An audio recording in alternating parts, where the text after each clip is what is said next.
You sit at a desk. They sit at a desk. You have sales reports. They have book reports. You need supplies. They need supplies. Business is a lot like school. That's why your small business should take advantage of back-to-school deals at Staples. Now, Staples 1-inch 3-ring binders are $1.92.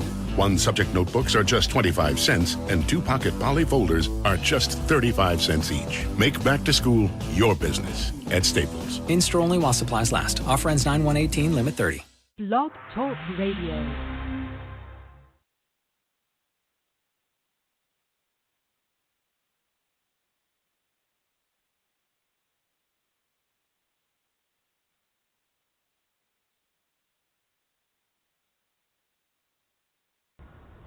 That's it for us tonight. I want to thank everyone that took the time to listen in.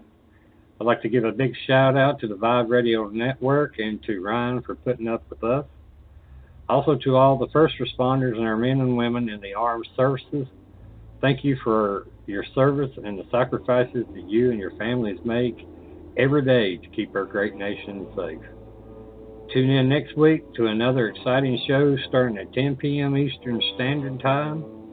Everyone can go to our Facebook page Within the Chaos, and don't forget to like our page to see upcoming guests along with past shows, postings, or you can also go to my website at www.blackdiamondps.org or blogtalkradio.com/Vibe Radio Network. Also, we have a YouTube channel, so go to YouTube, look up Within the Chaos for past shows. Thanks again. Until next week, everyone have a safe weekend and have a good night. And love you all. Be careful out there.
I'm sorry.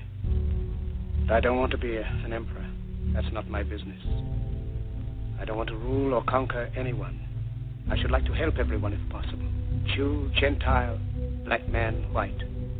We all want to help one another. Human beings are like that. We want to live by each other's happiness, not by each other's misery.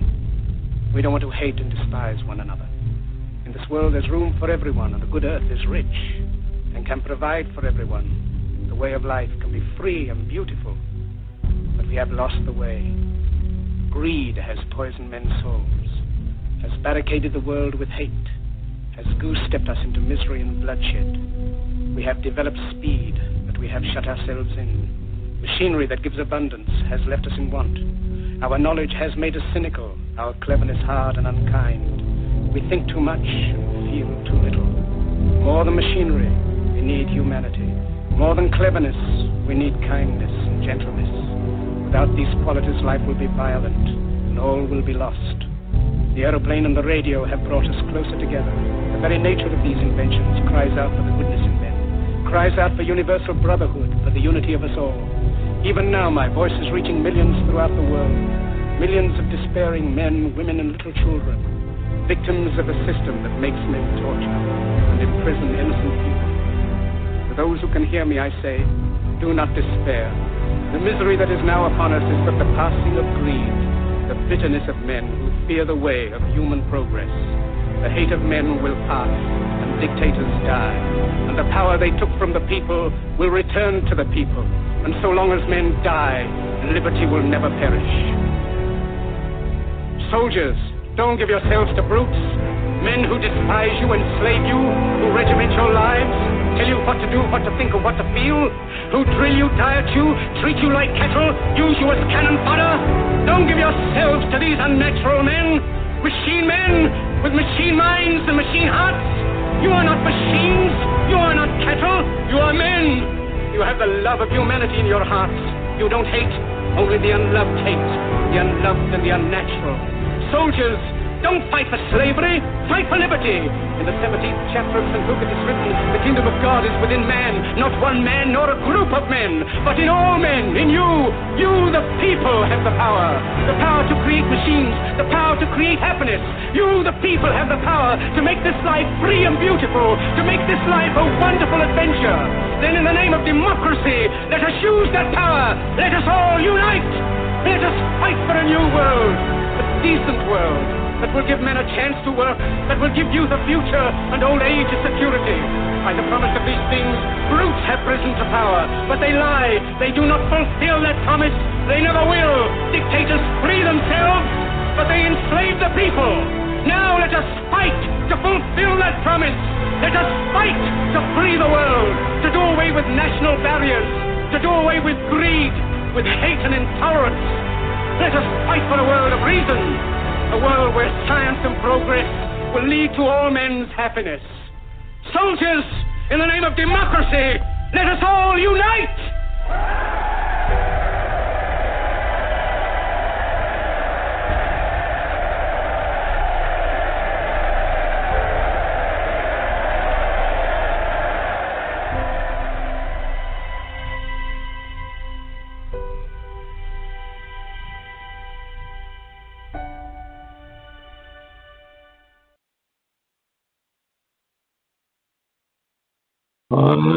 Sorry about that. I pushed the wrong button. Let me go ahead, since I started at the end instead of the beginning. Let me go ahead and give you the intro. Let's see if this works. Tonight, our special guest is René Barnett. René is a veteran television producer specializing in entertainment specials, series, documentaries, and reality-based programming. René has produced hundreds of hours of television. Her credits include programming for most U.S. networks and many cable channels in America and the UK. Her producing credits include some of the premier specials and series of reality television genre, including Ripley's Believe It or Not, Unmasked, Exposing the Secrets of Deception, Strange Universe, Places of Mystery, Guinness's Book of Records, Primetime, Conspiracy Theory with Jesse Ventura, and many others. René's professional background spans other media as well. As a print journalist and radio producer personality, Barnett has managed an editor of UFO Magazine, an internationally credited periodical from the early to mid-90s, and joined UFO researcher director Don Ecker and Star Trek Next Generation's Dwight Shultz for 5 years on the popular radio show UFOs Tonight. Returning to her radio roots 9 years ago, René established and launched Night Vision Radio, a weekly talk show covering conspiracies, hidden history, and the paranormal. René also leads tour groups in America and Europe, which follows the trails of her research and takes travelers to relevant mystery sites around the world. It's my honor to welcome our special guest, René Barnett. Hello, René, and thank you for joining us tonight. It's such an honor to have you on the show. Well, if I thank messed you up so anything, I'm sorry. That's all right. That's all right. Can you hear me all right? Yeah, I hear you. Can you believe it? Oh, that we great. So we're actually live and rolling, huh? Well, I'm so glad that you're having me on tonight, Rodney, and I really appreciate it. I've been looking forward to this now for the last month or so, so I'm ready. I'm hoping that I have some interesting things to share with your wonderful listeners, and I'm looking forward to a great conversation. I would say, actually, my name is pronounced Renee, but, you can call me anything you want. Just don't call me late for supper, please. I thought it was Renee, but with the hyphenated up above it, I was like, is it Renee instead of Renee? It's Renee, but I'll tell you a little secret. It's spelled the way that males or boys spell the name Renee. If it's usually a female spells her name with 2 E's on the end.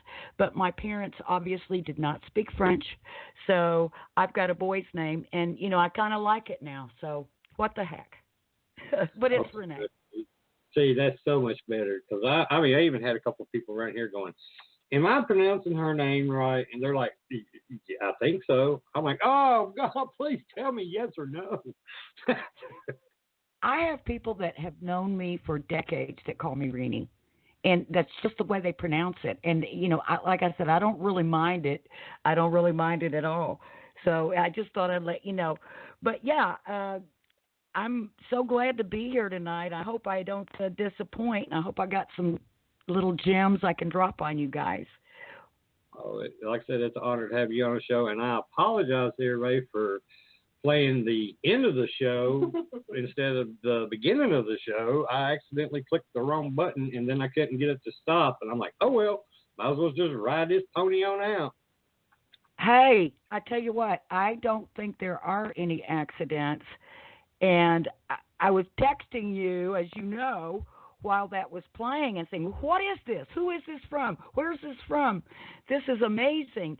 And I said I was jumping up and shouting over here, and it was wonderful. I am definitely going to look that up. Now, you said that's from something called The Great Speech. Is that the name of the movie? Now, as far as the movie, I don't know. I ran into it one night.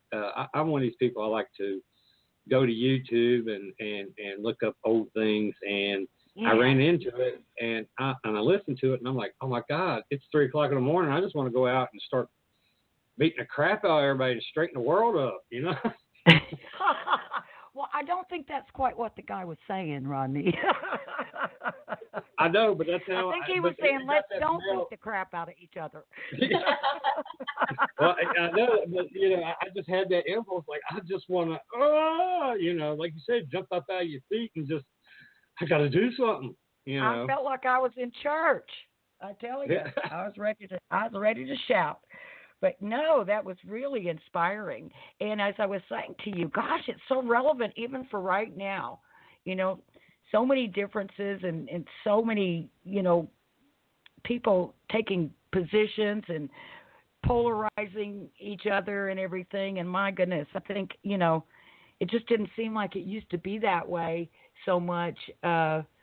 And you could live next door to somebody and maybe not have the same way of thinking as they do, but you still manage to be a good neighbor and help each other out. And I'm feeling like that's not really happening that much, but I know that's not what this show's about, so don't let me start preaching. Don't feel bad. I'll go down that road with you. Well, all right, we'll start okay. Well, we won't go there. Okay. But really, it's not a political thing. I'm not saying one thing, one side or the other. I'm just saying let's just treat each other better. Let's just be good to each other. Be kind. I agree. Very simple. Very simple. Even if we disagree, you can still be kind and neighborly. Do I hear a feminine voice over there? Yes, it's my co-host. I'm sorry. Normally in the intro it would tell you that she's here, but go ahead. Hello, Renee. Melinda, how are you? I'm good. Everybody calls me Raven, so you need to call me Melinda or Raven. Oh, really? Okay. Either one will do. Great. Well, thank you so much for having me. I sure appreciate it, both you guys. I've got a Raven on my Facebook page right now. I don't know if you saw it. No, I didn't. Yeah, it's actually the logo for my radio show is a raven sitting in a tree, So cool. you'll have to have that. Yeah. Cool. I'm going to have to paint her another raven. I painted her one raven for putting her office, and I've seen another painting that I like. I'm going to try to spook it up a little bit more, and so that way I can give her. Everybody loves that and look at it. Yeah, people look at me and they're that big old boy got a little bit of talent. A little bit, not much. Raven, when I was a little girl, you know how your mother would read to you stories, and Mother Goose and fairy tales. Well, my mother read us Edgar Allan Poe when we were little. And when I was a little bitty girl, I knew the Raven all the way through. Do you like that poem? Yes, I love his stuff. Isn't that beautiful? I just love it too, but it's so funny. And my friends would go, "Your mother reads you Edgar Allan Poe?" And I go, "Yeah." But I just loved it. So I figured you might be a fan of it as well. I am. And also it's my spirit animal where I'm a Libra. Wow. Is there a connection between ravens and Libra? Yes, and plus too, I'm pagan, and my pagan name is Nox, and Nox is the goddess of night, and that is her animal as well. Oh, that's well. Are you Native American as well? Yes, I am.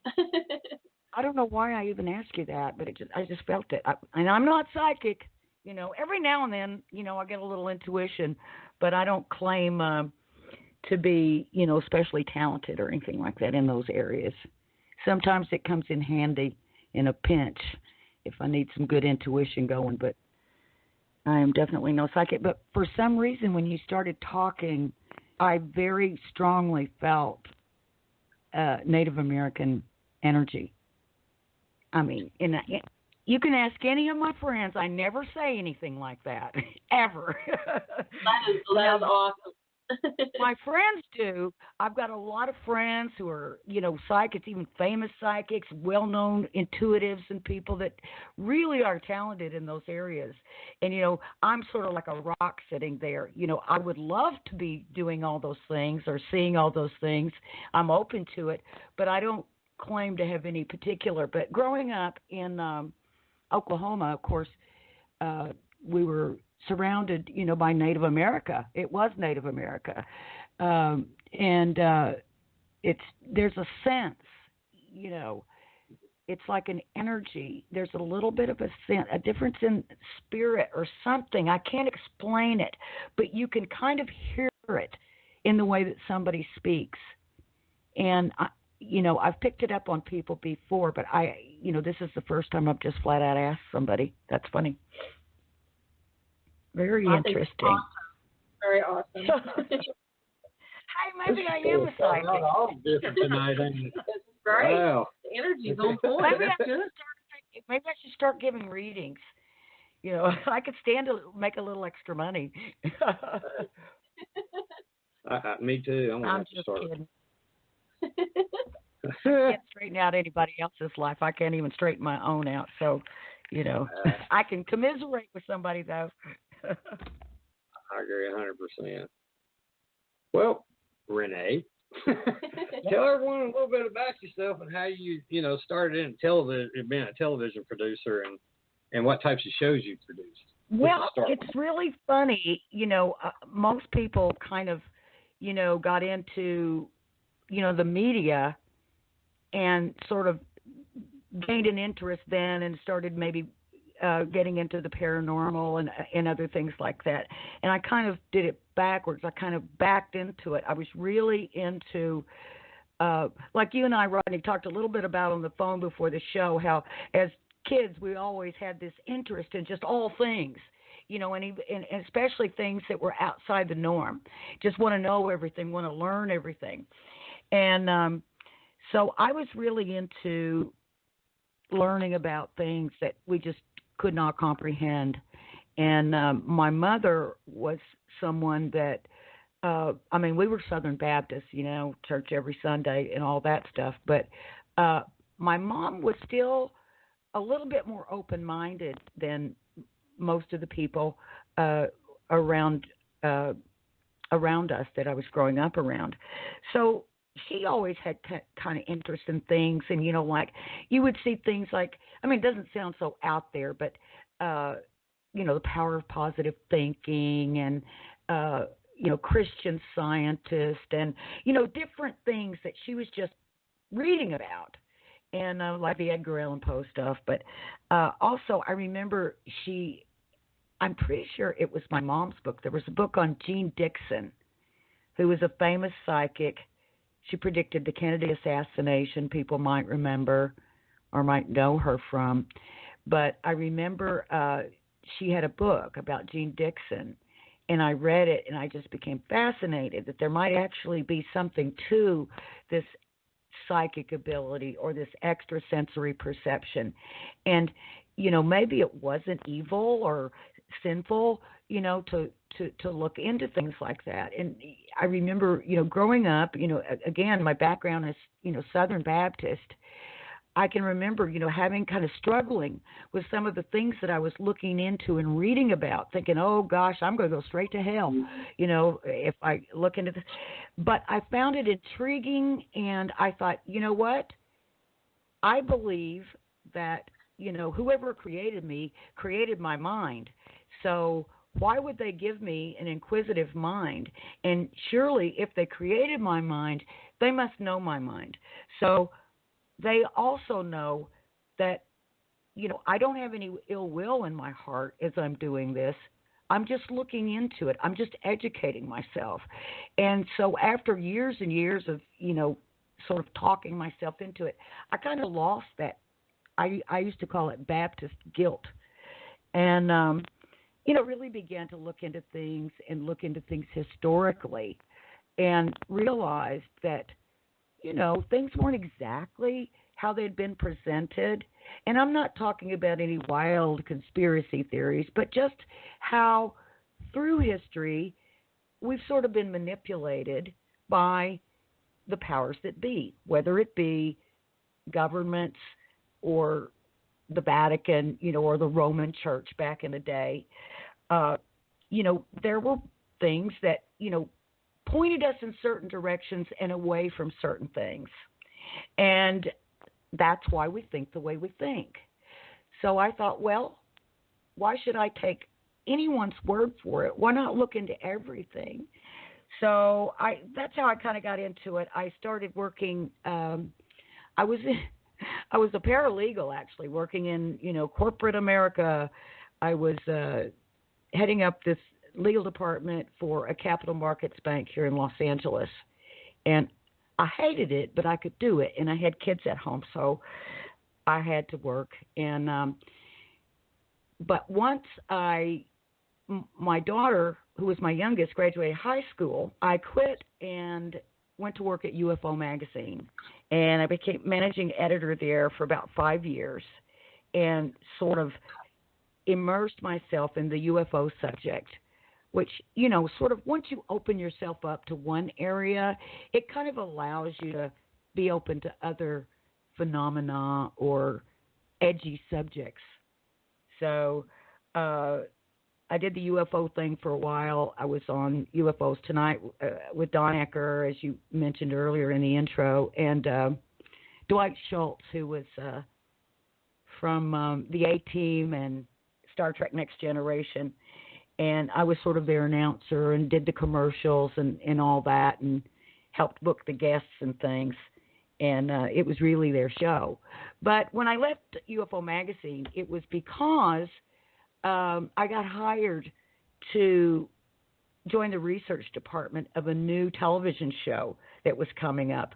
In the magazine, that was part of my responsibility, was to cover, quote unquote Hollywood stuff, that, any shows that had to do with UFOs or anything related, any new series that were coming down, shows that were getting canceled. And I don't know if anyone remembers, but there was a show on back in the 90s called Paranormal Borderline. And one of the producers of that show called me and gave me a scoop that Paranormal Borderline was being canceled by the network. And he said, but you know what, there's another show that's going to be coming up. and it's called Strange Universe. He said, I'll let you know if it happens, and you can do a piece on it. I said, great. So he did, and I wrote it up for the magazine. And I said, hey, do you think there might be a place for me there? And he goes, well, yeah, definitely. Let's, so he got me an interview with the executive producer. And it was because of my sort of UFO magazine and my paranormal Rolodex, which we had back in those days and no longer do. I knew every paranormal person around because of my work for the magazine and other things like that. And so they hired me. I couldn't believe it. I had absolutely no experience. And then in 2 weeks, they decided to promote me to the head of the research department. And it was just amazing. I think because I was already older than a lot of the people that were working there, they assumed that I had more experience, but I didn't. But I just, learned on the job. And then I started also producing while I was heading up the research department. And Strange Universe, I don't know if people remember it, was a daily show. We were on 5 nights a week, and it was like it was called a daily phenomenal news magazine. And it was a blast. It was the best experience I've ever had. My first TV job and my best. And I've done a lot of TV since then, but I haven't had that much fun. Just delving. I said, I can't believe I'm getting paid for this, just to delve into all these amazing subjects and the mysteries and things that I would have been doing anyway. So that's how I got started in TV. Wow.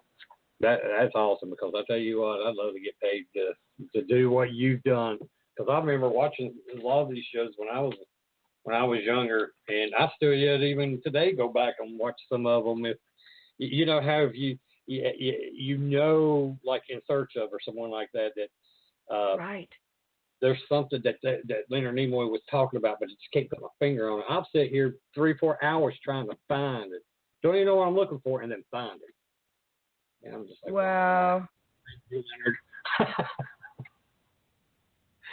Well, I kind of want to go down a different road now because I know you're big into the conspiracy theories, and you know a lot about that stuff. And so I don't know about all that, but I do enjoy it. I don't know how much I know.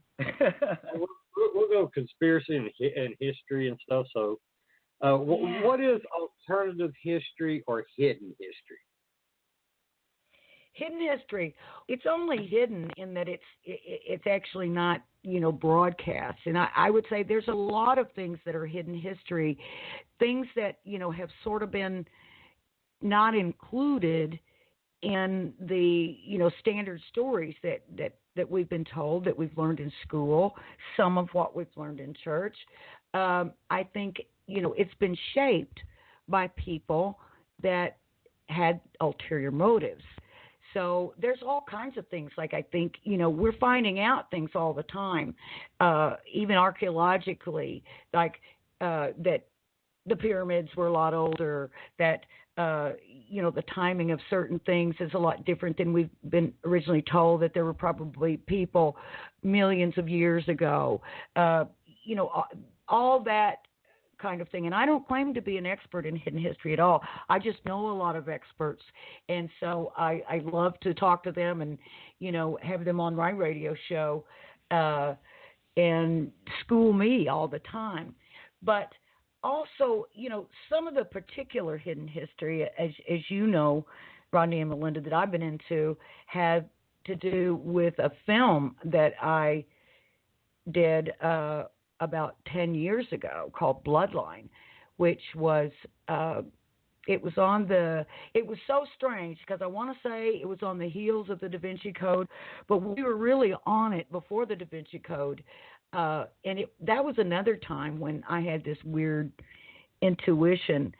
I was working, I had my own company, small production company. We were producing mostly documentaries for Discovery Channel and things like that. And we were doing Bigfoot and Area 51 and all the fun subjects.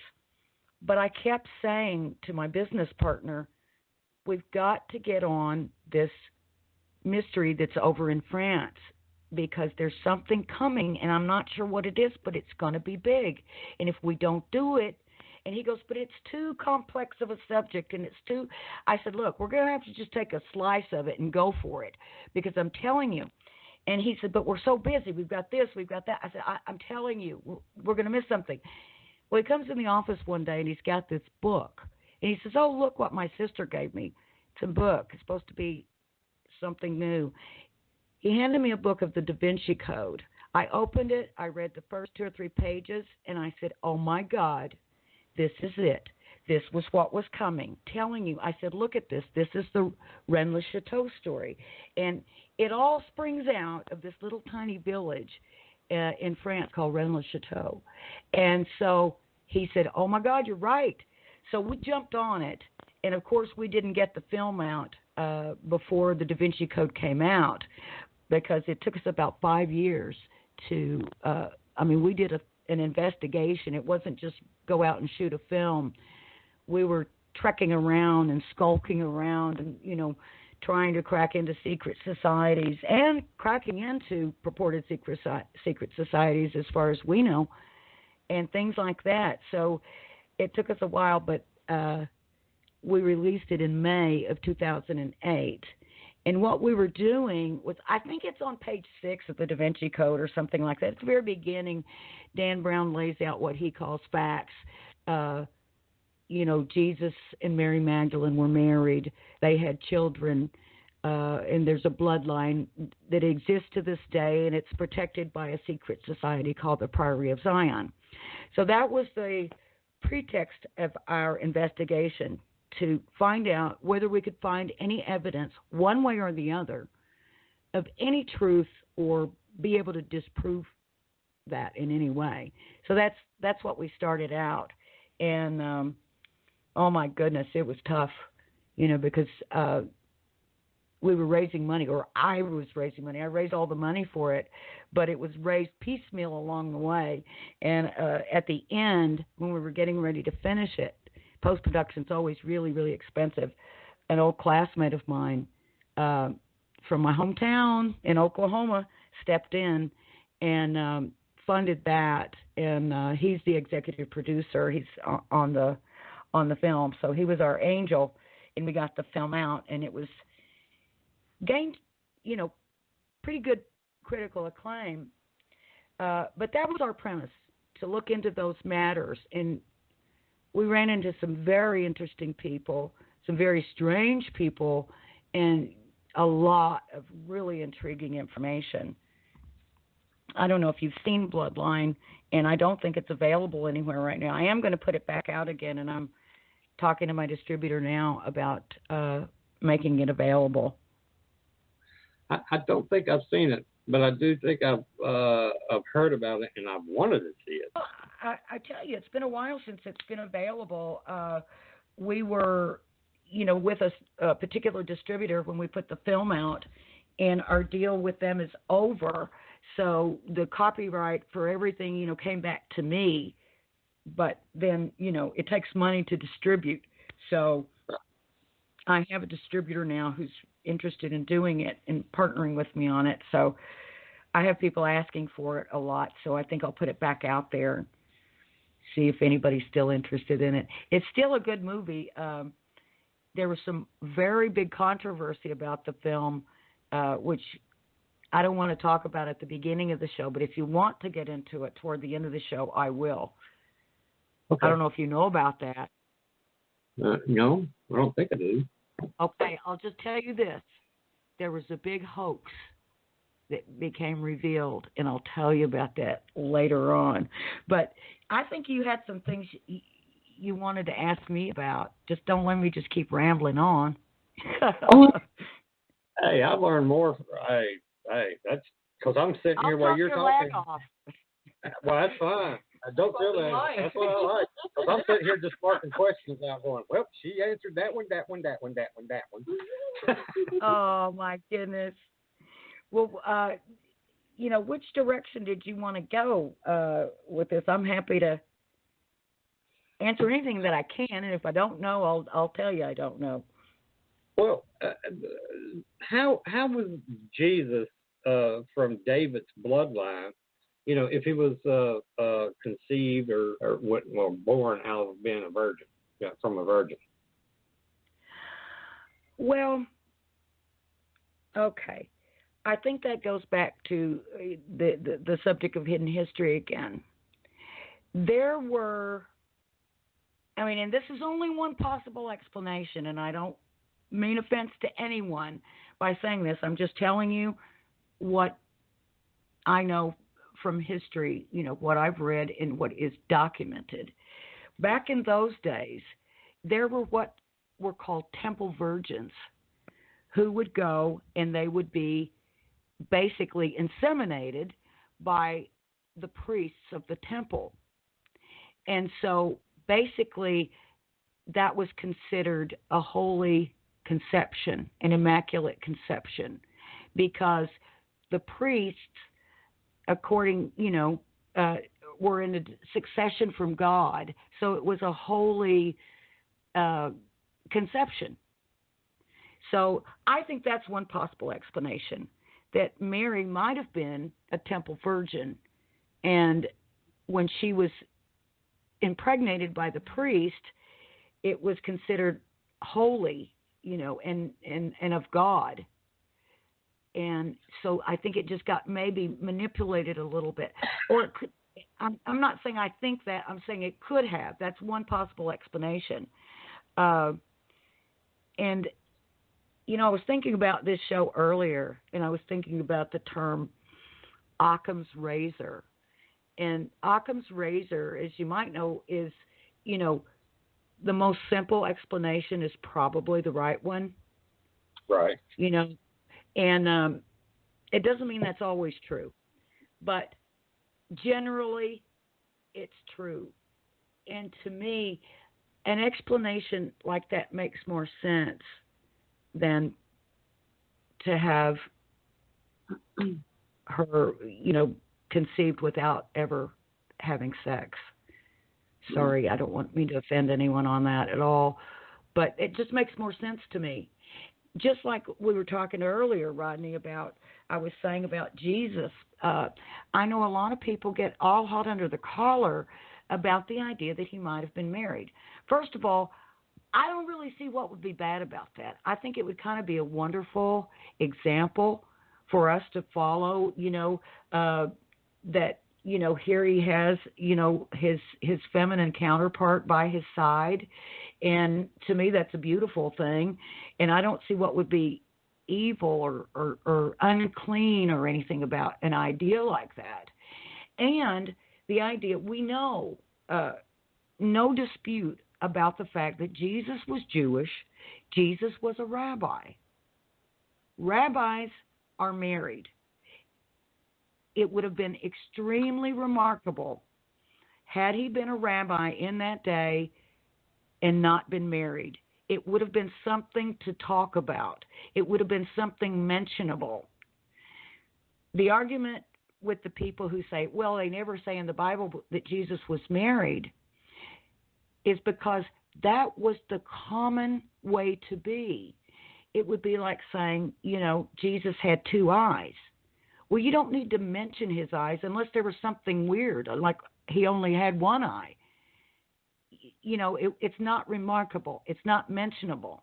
So that, to me, kind of makes sense, knowing now, after, years of poring over stuff and talking to many, many scholars a lot smarter than me who know a lot more about it than I do, that, it's just history.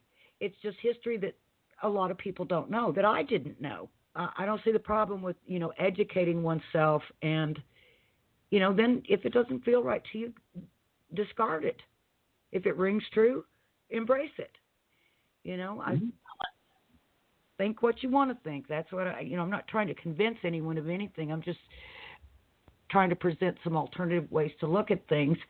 And also, maybe hopefully make people feel okay about looking into things that they might be curious about.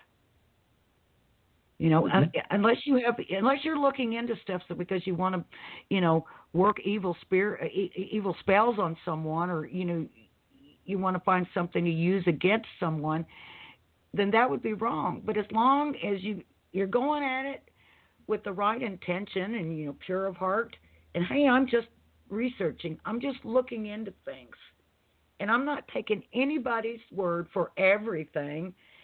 I'm going to look into it myself and make up my own mind. One of my pet peeves is when somebody says, well, that's just the way I was taught.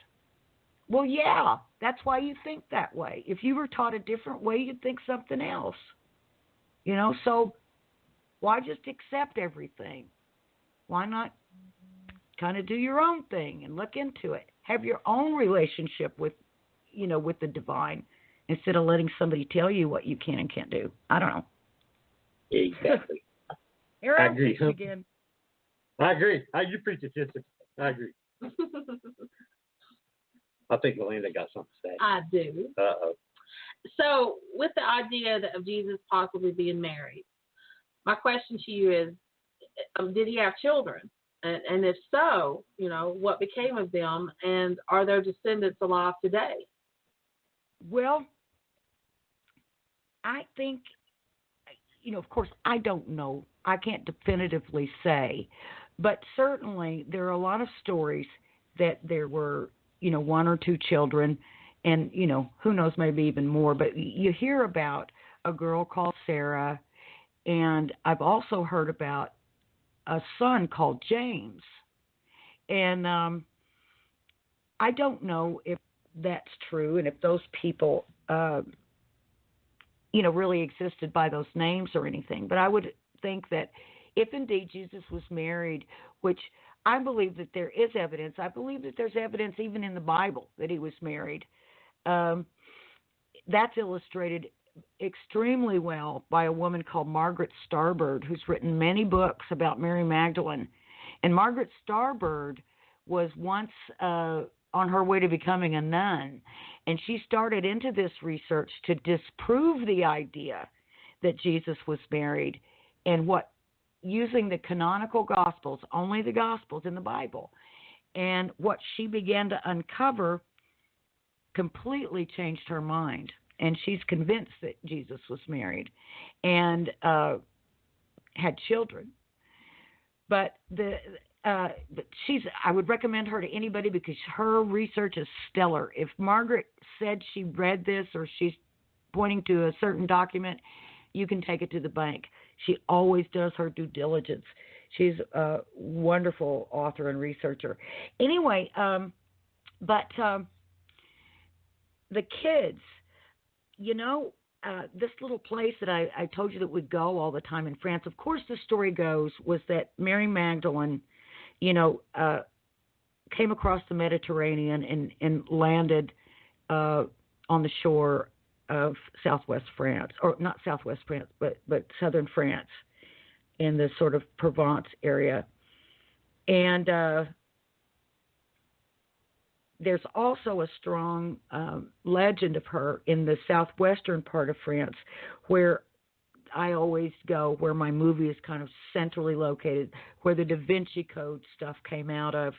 This little area called the Languedoc. Well, it's not such a little area, but the village is small, Rennes-le-Château.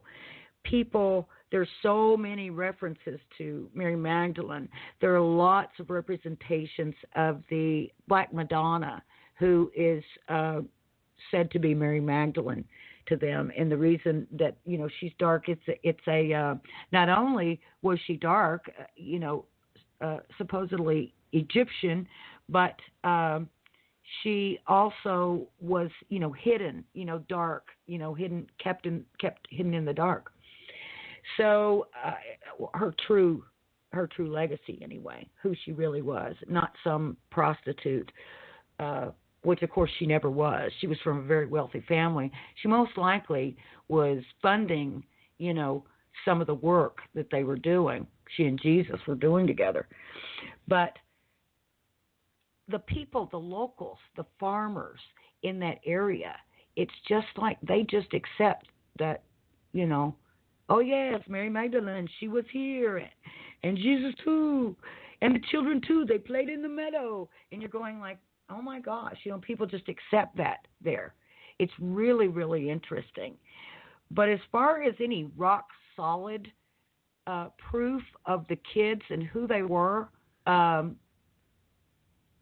you know, or what became of them, I don't know. But yes, I do believe that there's, if there was a bloodline of Jesus and Mary Magdalene, I believe that it would exist today, and I believe that many, many, many of us would be in that bloodline. I'm not sure if it made it in the film now. Gosh, it's crazy because it's been so long ago.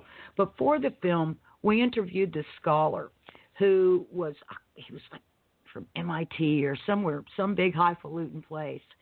And he did this study that if there was a bloodline of Jesus and Mary Magdalene at that time, you know, who would be in it today?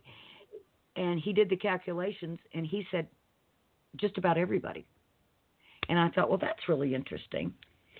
So I would imagine there would be some people that would be more in the bloodline.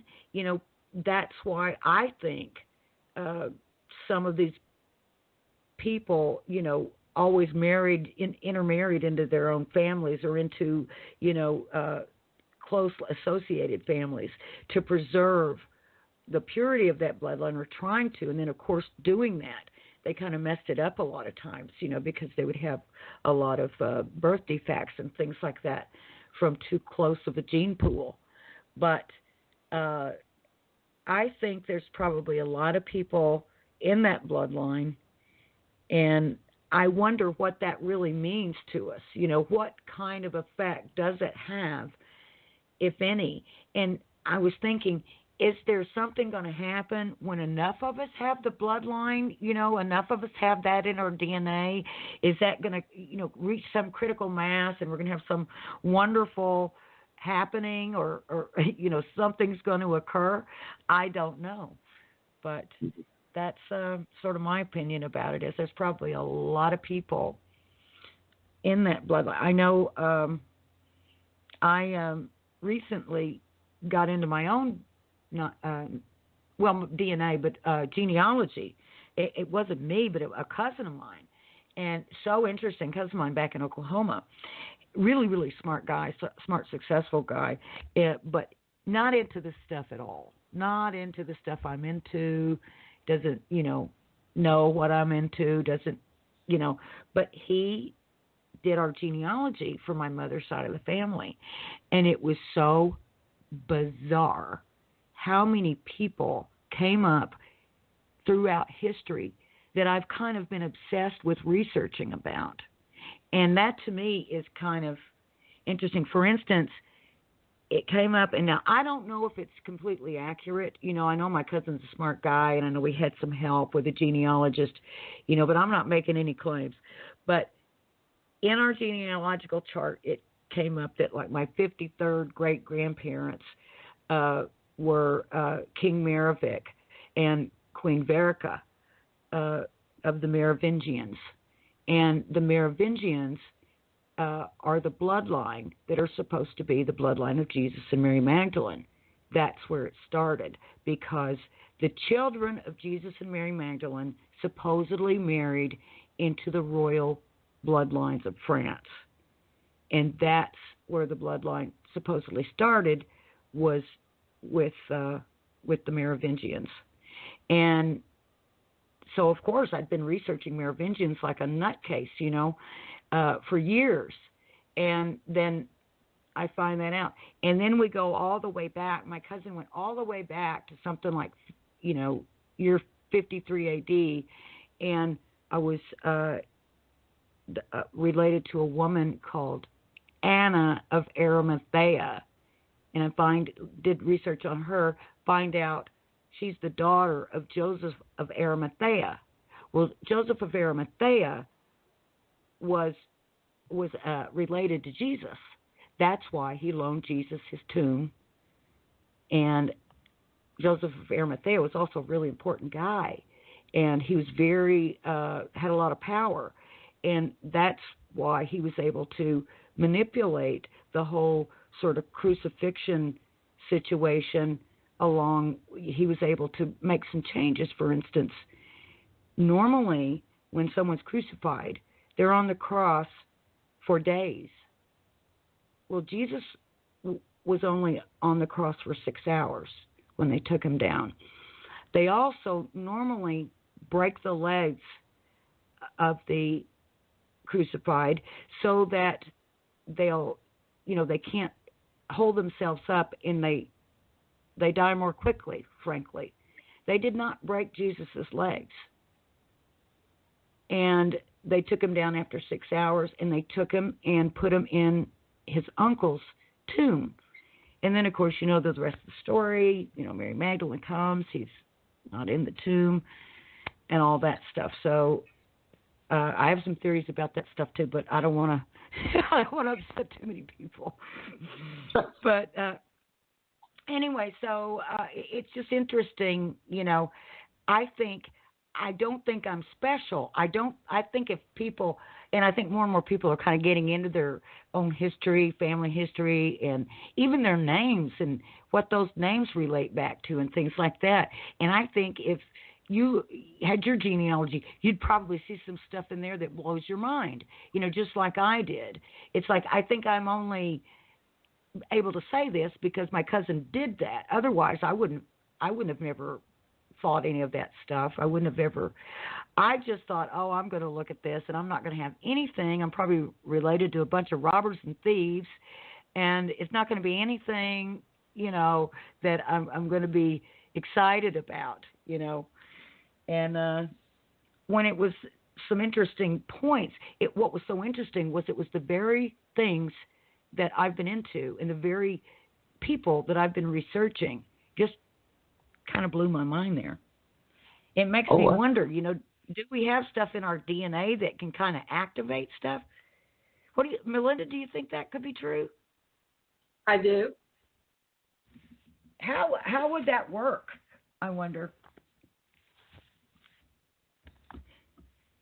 And what do you think about that idea? I said that, like, if enough of us are actually in the bloodline, I mean, does it mean we're going to get to a tipping point of some sort, or does it just mean, well, we just are, and it's so diluted, we're so far down the line that it doesn't really make much difference?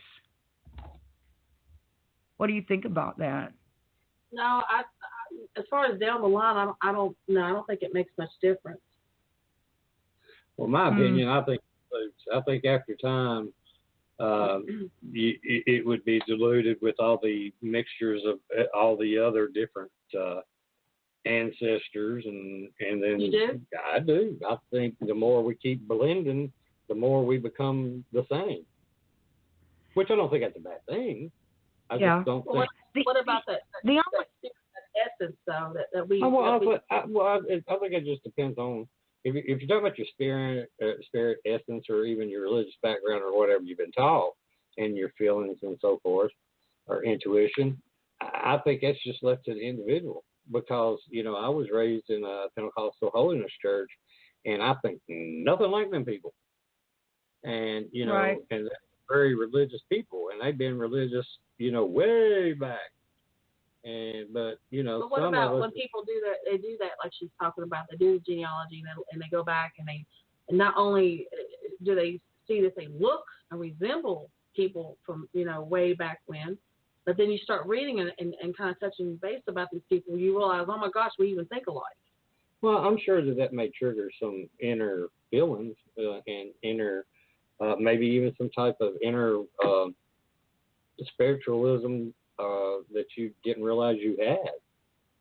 I'm sure maybe, our DNA may carry that along, but I do think after time, to, say another 1,000 years or 2,000 or 5,000, it's slowly going to go away. Unless there really is something special about it. And maybe it's just like all you need is a little spark of it, I don't know. I'm just throwing that out there because I sure don't know. But it's an interesting thing to think about because, what you're saying, makes sense in the term. That's why these royal families always intermarried to keep their bloodline as pure as they could because they didn't want to dilute it, but also because maybe there was something special about it and they didn't want to share it with, the common people or, other people because maybe there's something powerful about it.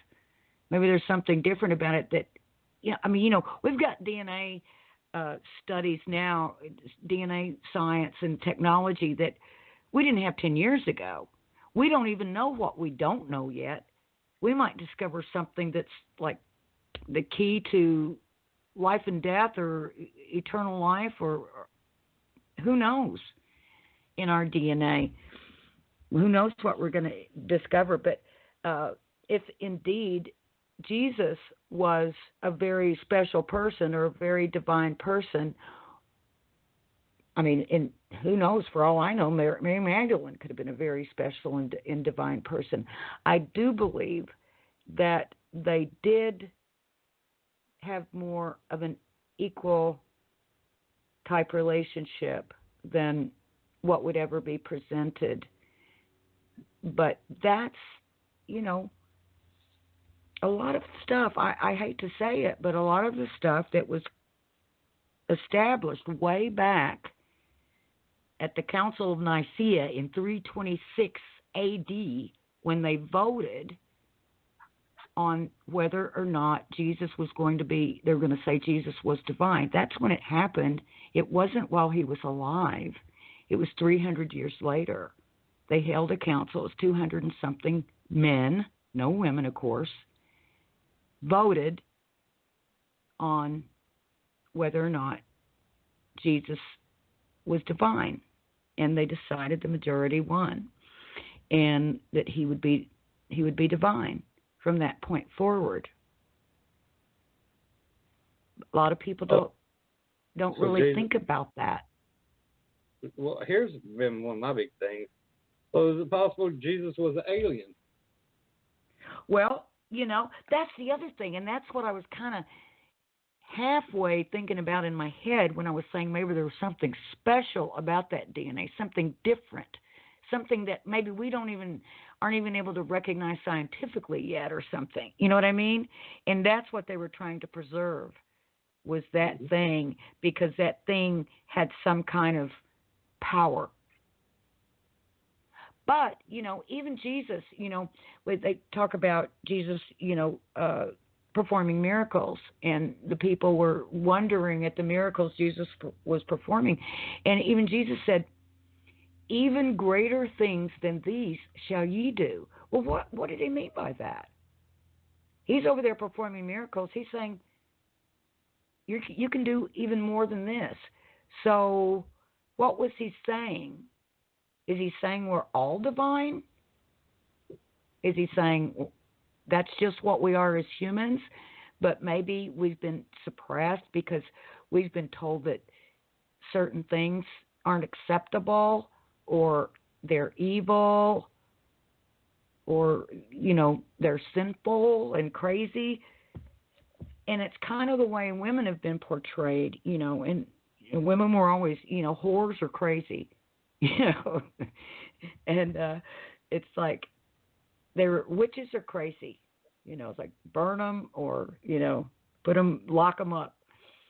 It's really crazy, but it's just the way we've been shaped, and programmed. And I would just urge everybody, not just in this kind of stuff, but in everything, just try to think for yourself.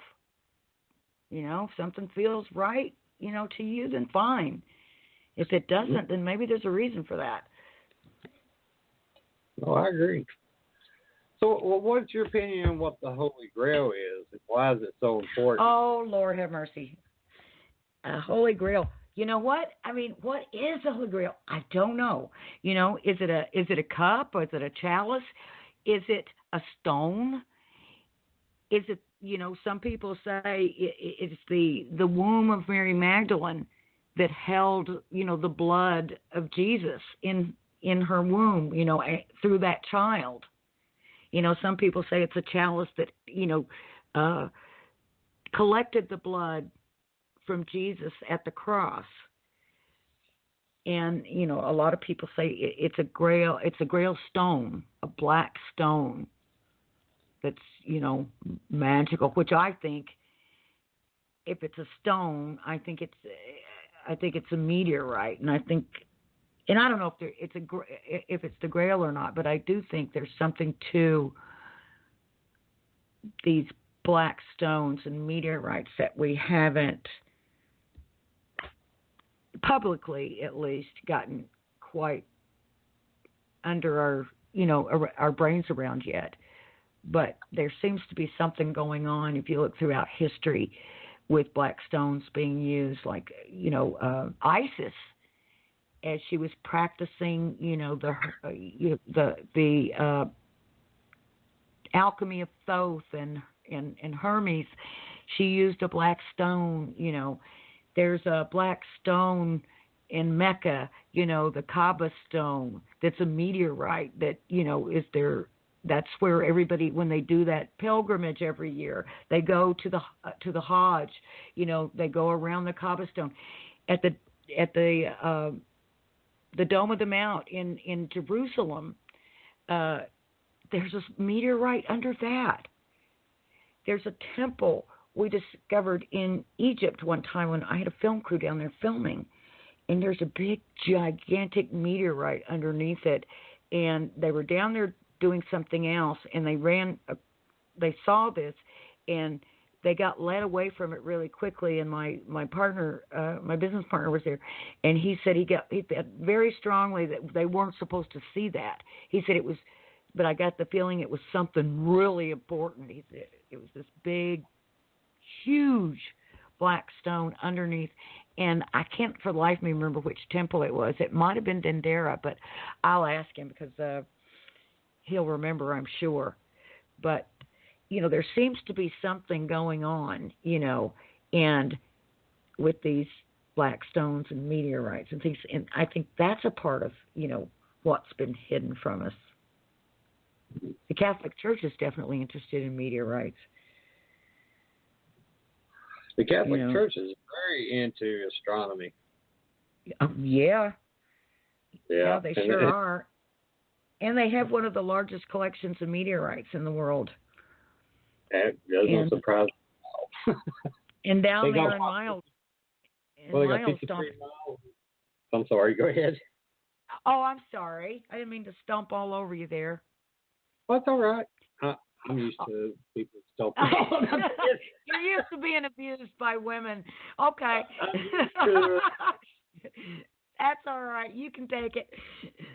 Anyway, I was saying that down in my stomping grounds in Oklahoma, where I grew up, back in the 1970s, there was a group of French monks that moved in out in the middle of the countryside in Oklahoma and built this huge monastery. You can Google it. It's called Clear Creek Monastery. It's full of French monks.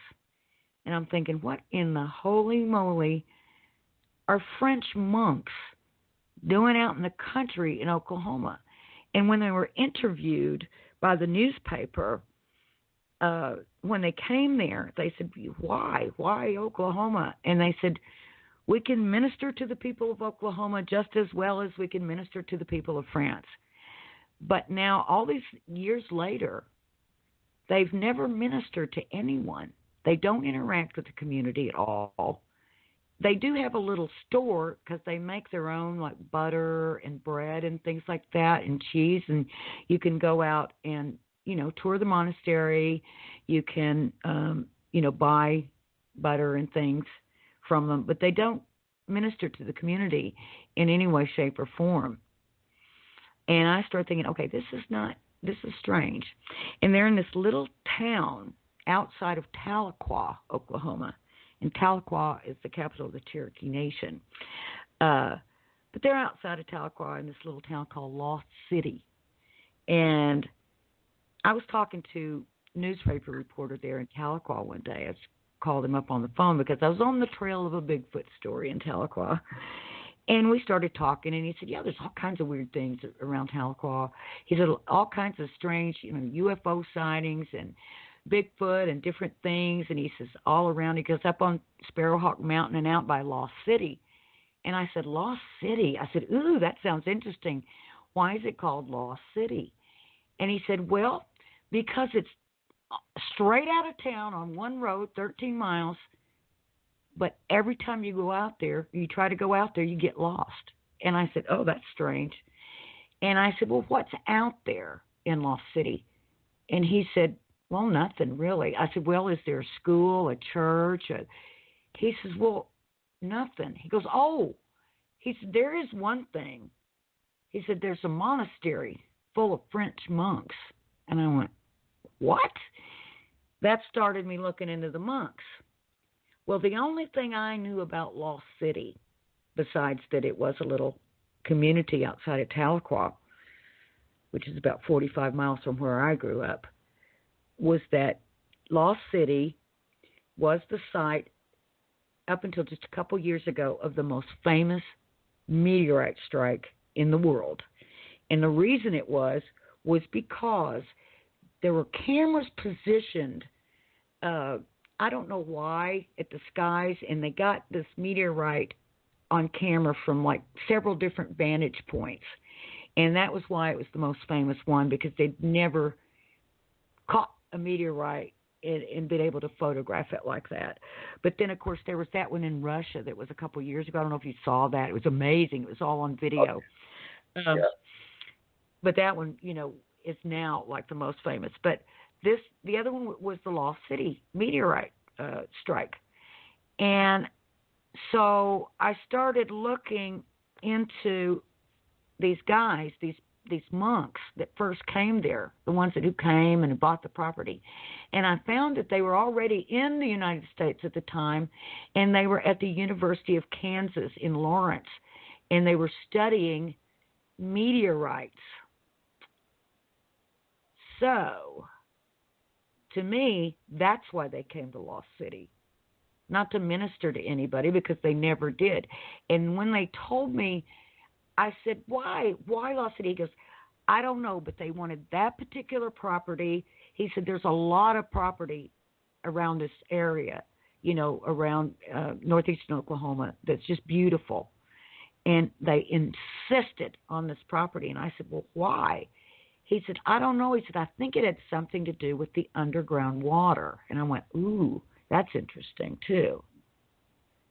Because there's something, about, like a lot of churches and monasteries, there's like a water source underneath. And I have a feeling, and of course, a lot of these, and Melinda, you may know this, that a lot of churches, especially the old churches in Europe, are placed right on top of pagan sites. Mm-hmm. And what they would say was, oh, we're stamping out the pagans with and their idols with Christianity, or to put a holy church on top of it.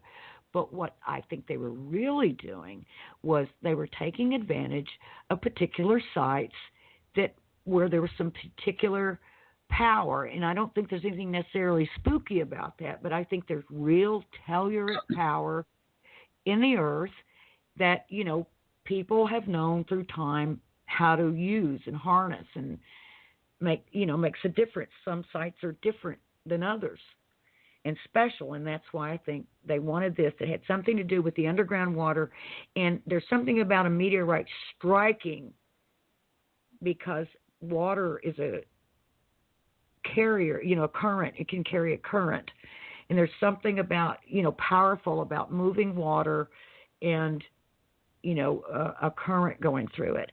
So, I know it all sounds crazy, but it just all seemed to fit together when I found out that, these guys were interested in that only that property. They didn't even want to see any other property, and they were already studying meteorites. So, you tell me why they were there. Yeah, that was back in the 70s, and they're there today. They're there today. Wow. Yeah, crazy.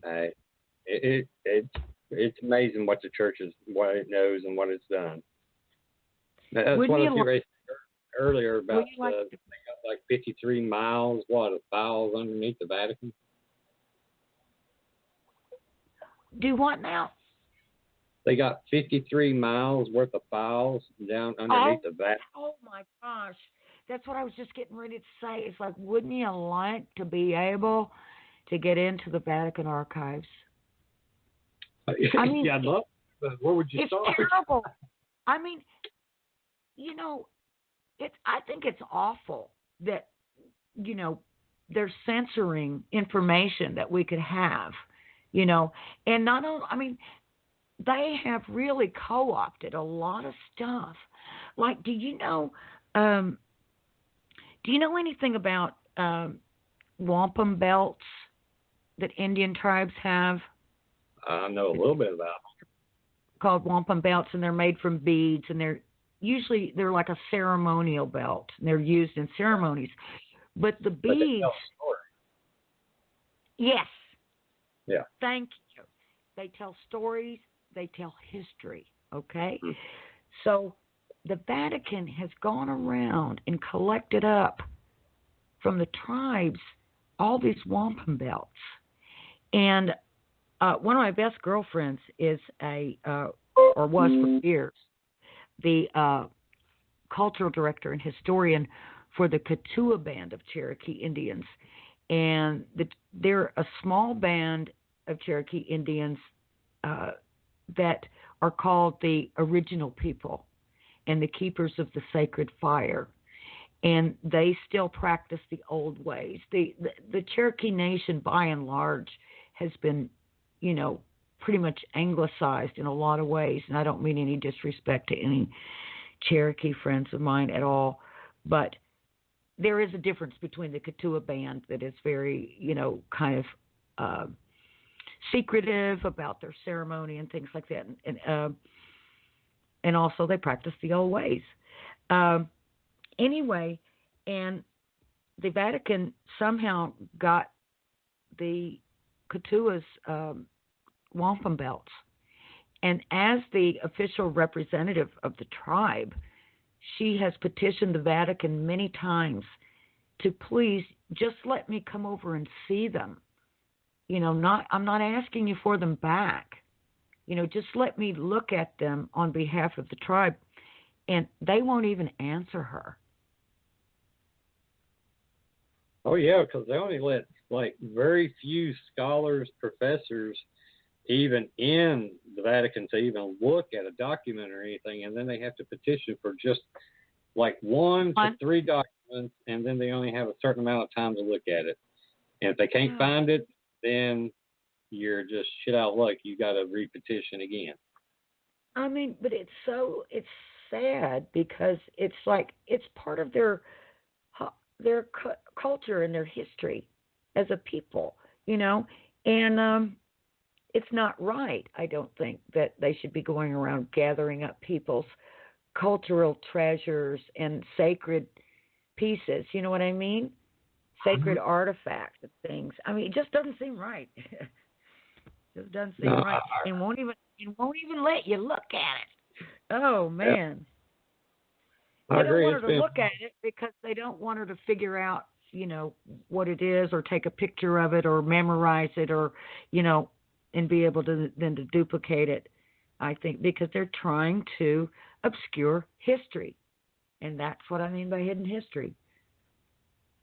Yeah, and here's what my theory about that is because I think that with the monolithic sites throughout the world, that they know, and please, you know, if I offend people, I'm sorry, I'm really good at it, that, you know, that the God or gods is, you know, maybe some type of alien people that came here and taught mankind how to build, and then we lost that knowledge when we had the rising of the waters and, you know, what they considered the Great Flood. And we basically had to start back over. And I think the Vatican knows all about that stuff, and they don't want it out because, think about it, you cannot control people if they know the truth.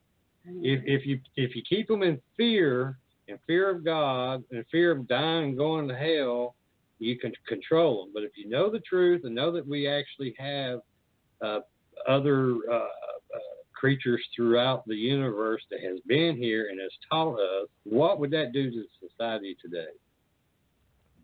Yeah. Well, I don't know. They always say, oh, we can't let the people know it because they would go, insane and stuff. Well, give us a chance. Tell us the truth and let us deal with it. Well, some people wouldn't believe anyway if you told them the truth. That's the thing. Yeah, well, you can lead a horse to water, but you can't make him drink. Exactly. Yeah. You can expose people to the truth. That's all you can do. But, I don't know. I mean, to me, the whole, original, the Roman church thing, that whole thing was about control, about crowd control. I mean, really, when you think of it, it's like they have a thing where you have to have an intercessor between you and God. You can't have your own personal relationship. You have to go to a priest, and then they can talk to God for you. Well, that kind of like takes all the power out of your hands, doesn't it? It's like, okay. And then also, any church just about tells you, okay, you're a sinner, you're evil, and you'll never be good, but you have to try to be good. You'll never be like Jesus, but you have to try to be like Jesus. It's like, okay, that sounds pretty dismal. Yeah, I brought that up when I was in Sunday school and a kid.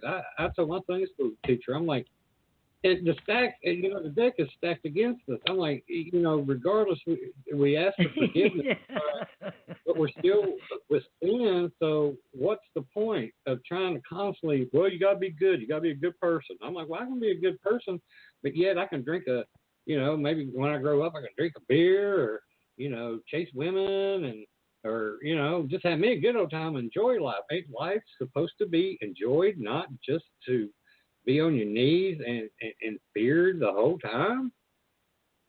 Oh, Rod, that's blasphemy. I know. I had a friend of mine, and a colleague of mine, Heidi Hall. She has a radio program called The Outlander. Anyway, we were talking on the phone earlier, and we were laughing about that very same thing. It's just, the craziest. I don't know. I just don't understand why people just can't kind of let go. It's like everyone's so uptight about thinking what they think, and you have to think like them too. But really, what's the problem? We were laughing because I was telling her, like, when I was a kid growing up, in Oklahoma, in that whole Bible Belt thing, we weren't even supposed to play cards. Mm-hmm. And even my grandmother didn't want us to play Old Maid. I don't know if you know what that is, but there was this game that we used to play as a kid. And we weren't supposed to play cards because it led to gambling, which, of course, was a sin, And I mean, I guess it is pretty bad if you go gamble all your money away and you can't feed your family or something. But, I don't think we were in much danger of that sitting around the kitchen, in southeastern Oklahoma. But, and then we weren't supposed to dance because that was, that promoted promiscuity, sexual activity and stuff. It's just crazy. It's like, yeah, I guess you're not supposed to enjoy yourself. There's something about the self-deprivation that's supposed to be holy, but I don't think that's the way we're supposed to be, And I don't think that's even important. The only thing that's important, I think, is, how we treat each other while we're here. Right. I agree. And then, that's the sex thing. I mean, if it's such a terrible thing, why does it feel so good? Why not make it be terrible that, you just have to do it to procreate and then have a baby, whoopie-doo, okay, it's done. But no, once you learn it, you gotta have it. It's like a drug, man. touching that. I'm going to defer to your co-host there. Well, Melinda, what do you think about that? Look at that. She's about five shades of red now. It's just I don't fear. blame her. I don't blame her.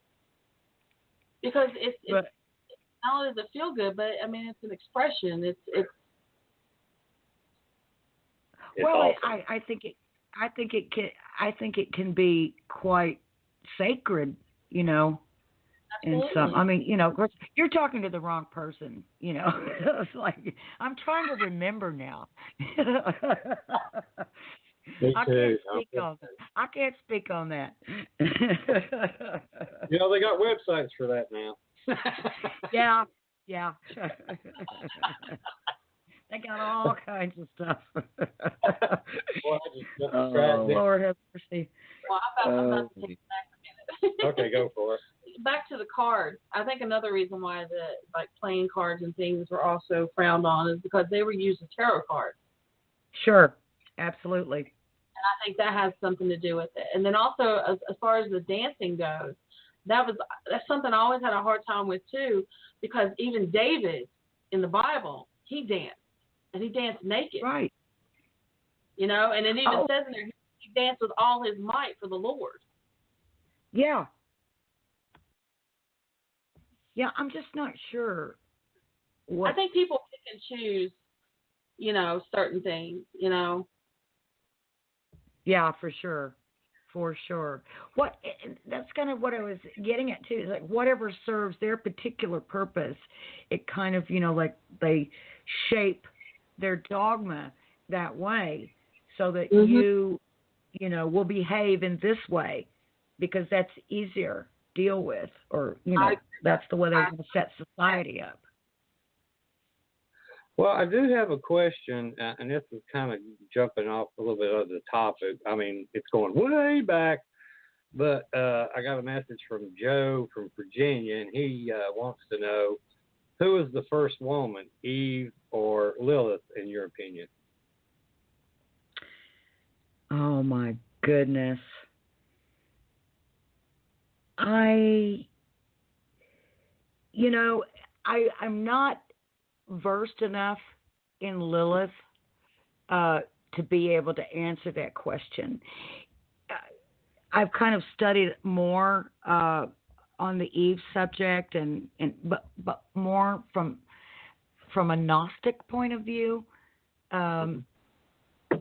The author Elaine Pagels wrote a really good book called Adam, Eve, and the Serpent, and so I kind of use that, and honestly, I kind of want to say that I think some of these figures are kind of archetypes, and that they might even be the same person. You know what I mean? Just like I think that, or even in a line of succession, like I think that there's a relationship between Isis and Mary Magdalene, and others.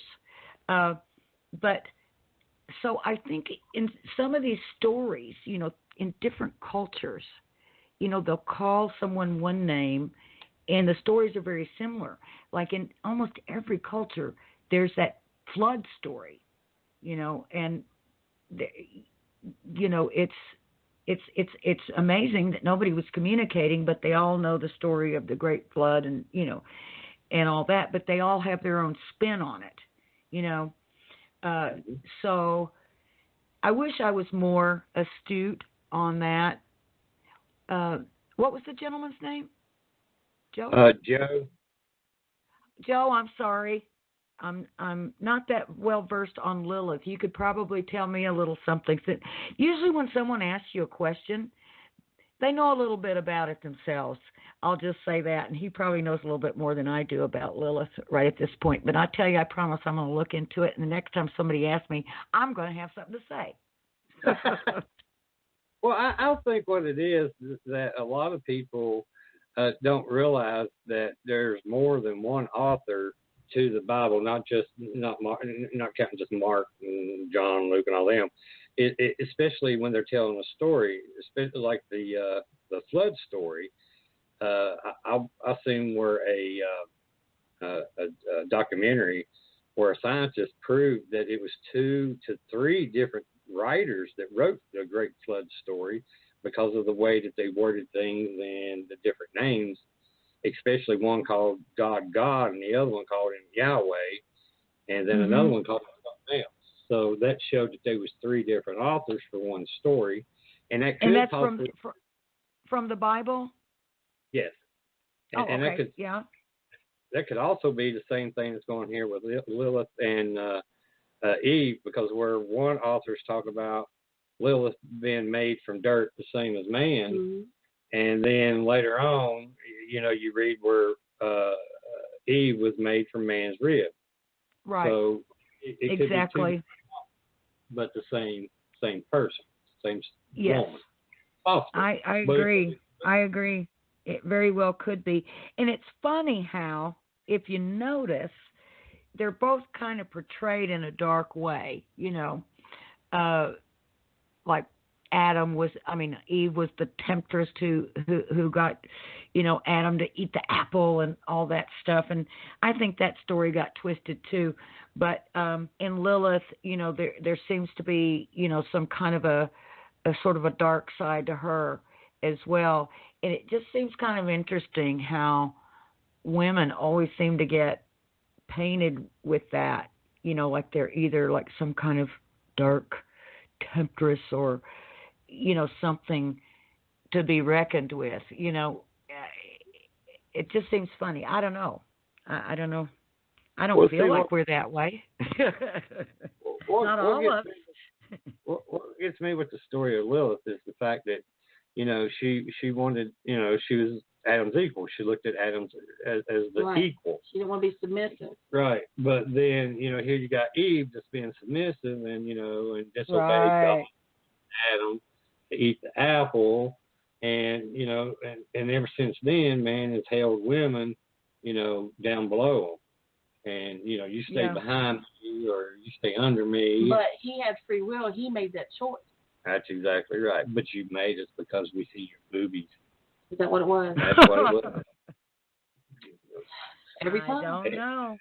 But they even like call Lilith a demon sometimes, and it's like, why she got to be a demon? I don't know, but it always seems.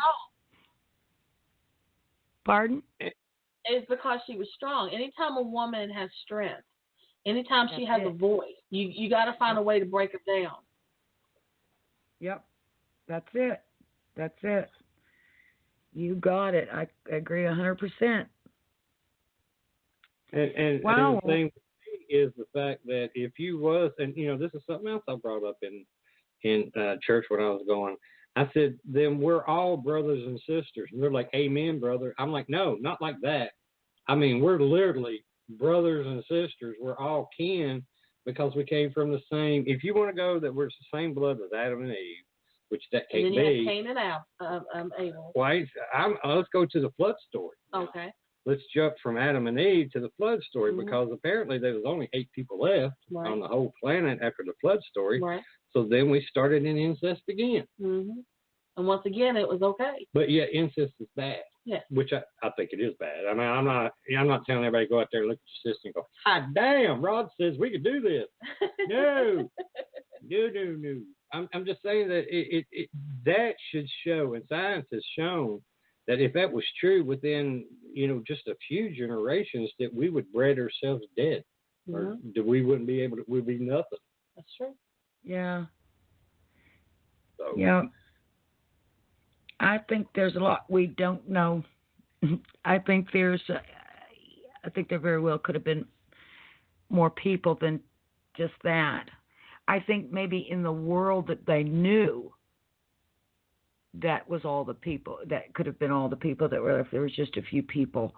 But again, I think, in the Bible, a lot of times, I think, they speak in parables and allegory, to be illustrative, of what they're trying to get across. So, I think that there may be some historical proof that people claim to have found Noah's Ark. I don't know if that's really the ark or it was just an ark. But some people seem to think that it really existed and that was really a true story. I just think we don't know 100%. And I guess, too, a lot of people, believe, and it's completely their option to do so, that the Bible was written by God, And the Bible was written by people. The Bible was written by men. Most of it not even at the time. Most of it not by the people that are named.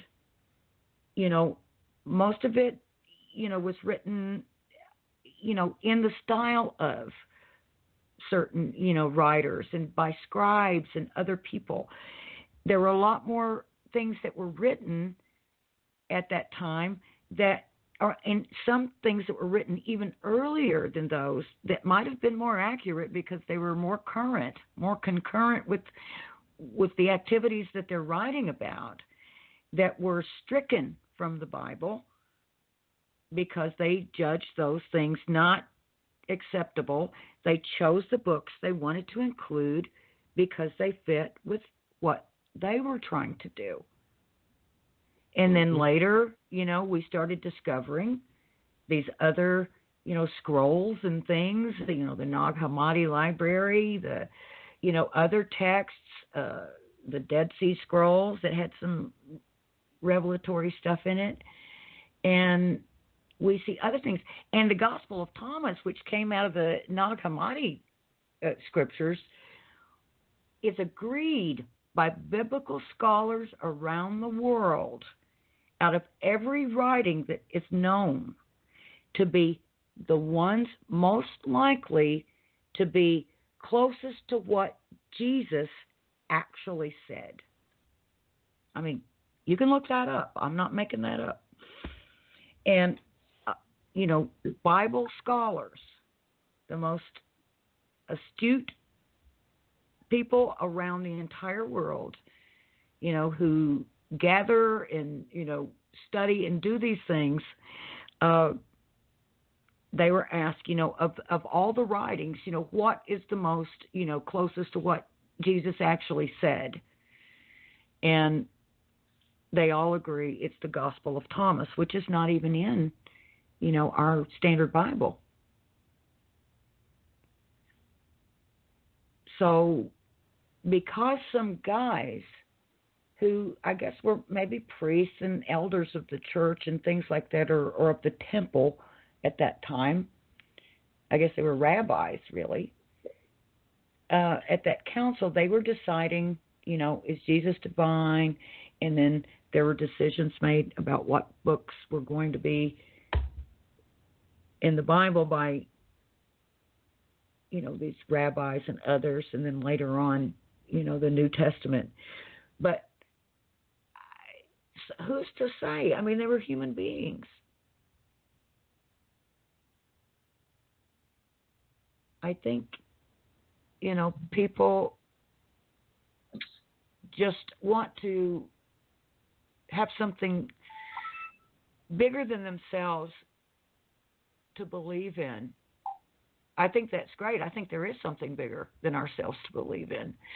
But I think there's also been manipulation done by people, and manipulation of history and of information. Oh, I agree.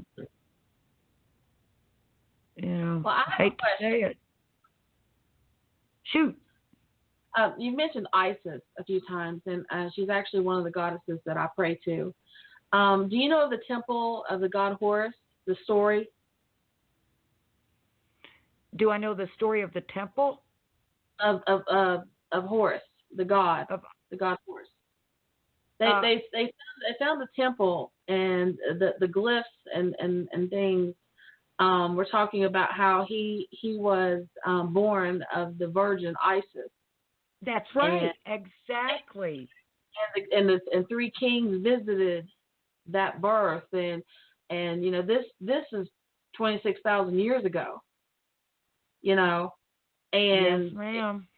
And it's the story of Jesus. It yes, is, ma'am. And that's not the only one. That's not the only other one. Oh yeah. But there are a lot. But yes, absolutely. That was the model, for sure. I believe that.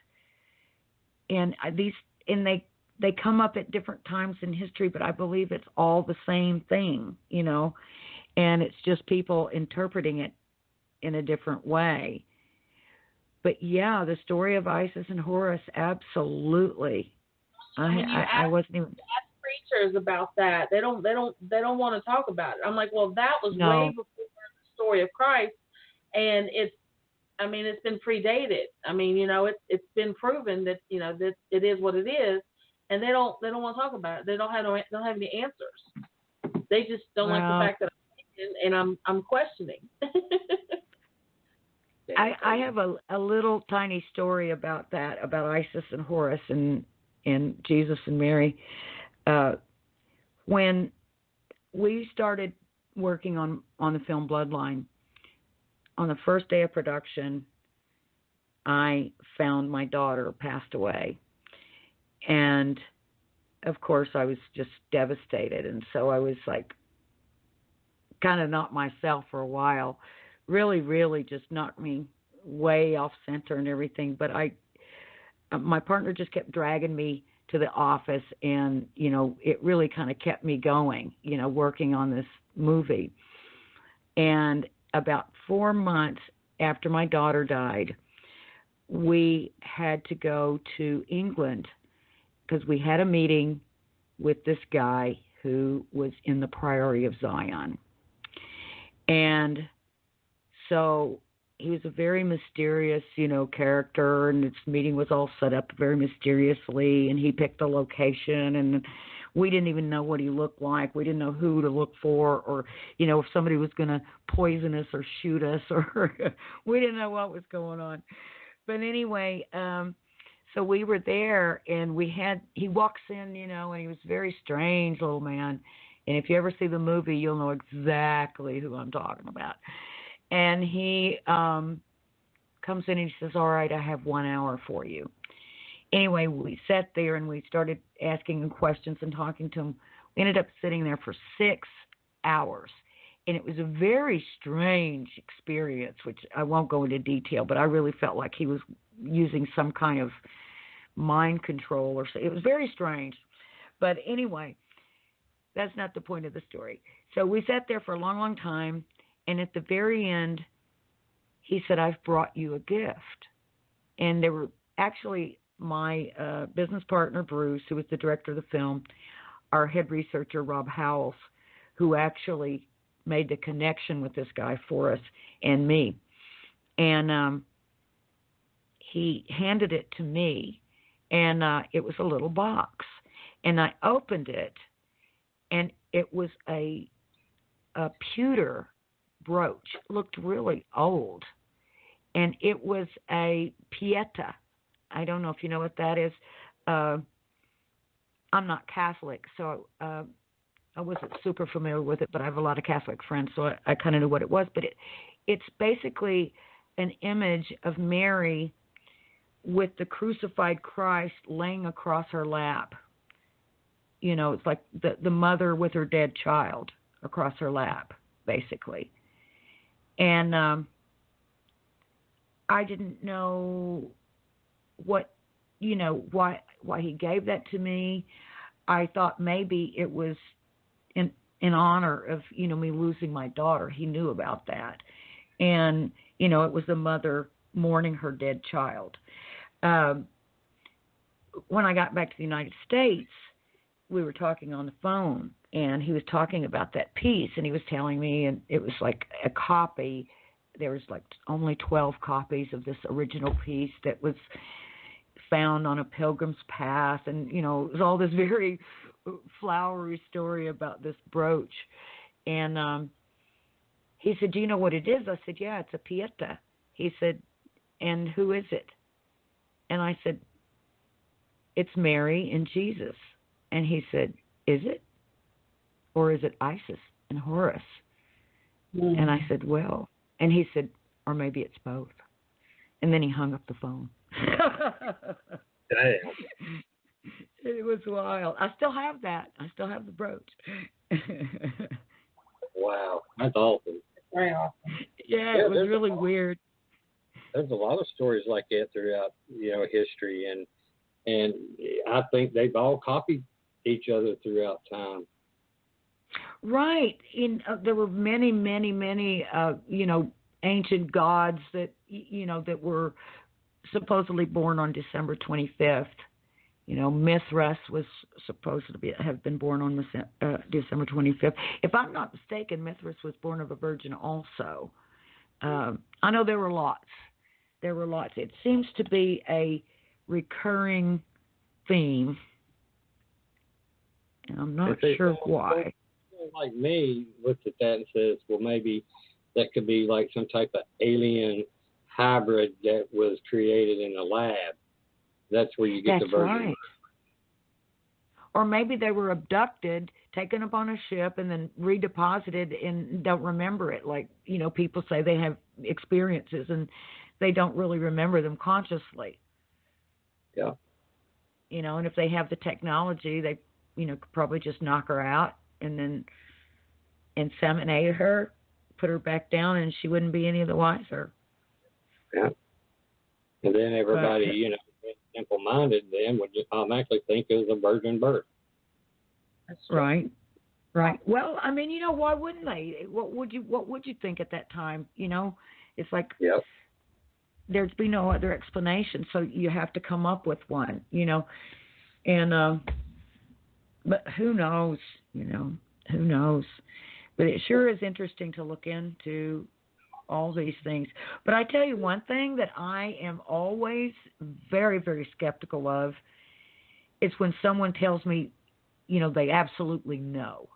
Right. You may know certain facts. You might be able to prove certain points, but if you got all the answers, I'm sorry, I don't believe you.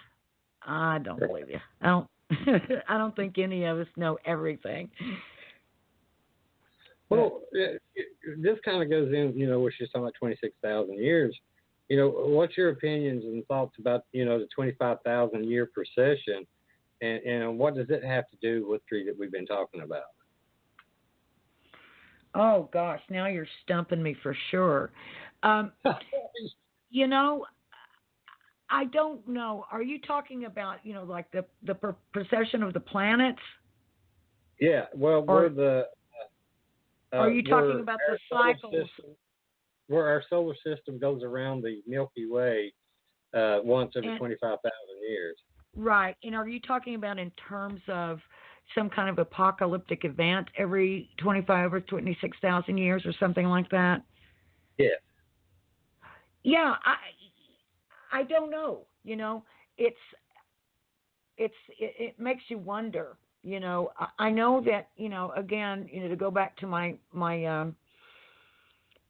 Priory of Zion informant, he talked about a lot. Now, and I'm not saying I believe everything he says either. Is a super, super smart guy. And I never was able to trip him up on anything or, when he would tell me something, I'd look it up and, he wouldn't have it wrong. He wouldn't have the context wrong or anything like that. So I never caught him.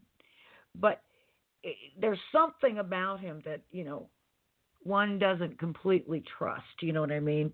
But he did talk a lot about some coming event, and he wouldn't ever say so much what it was. But I got the impression that it was some kind of astronomical event. Like an asteroid or, some big apocalyptic event like that. But, then they talk about the apocalypse, and apocalypse, could be even just, a shift or a revelation of the truth. I mean, you want to go back to the definition of the word, the Greek word, it basically just means, a revealing of the truth. Mm-hmm.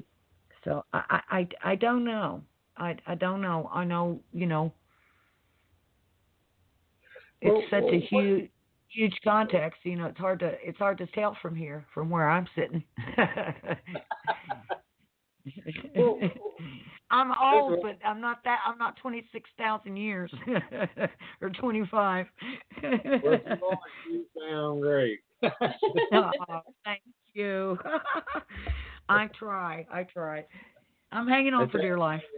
I got my daughter's kids, so what I do is I pass them off as my own kids, so people won't realize I've got grandkids that old. Yeah. A lot of women now call me mom. Call me mom. No, I don't do that. They don't call me mom. But I just don't correct people when they say, "Oh, your daughter," or they'll say to her, "Oh, tell your mom to come over here," and she doesn't correct them either because she knows I'll whack her. Yeah, it's great to be a grandparent.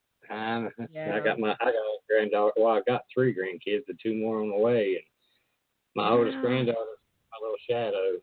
Oh, that's cool. Yeah, and that's pretty. I can't get by saying, call me daddy, because she's like, pop all this, pop all that, and I'm like, well, everybody knows I'm an old man now. Thank you. Yeah, that's it. That is it. That's so funny. That's so funny. Yeah, I wouldn't let them call me grandma though. That never happened. Because I have to say I was pretty young when I became a grandmother. I'm not so young anymore, and they're not so young anymore.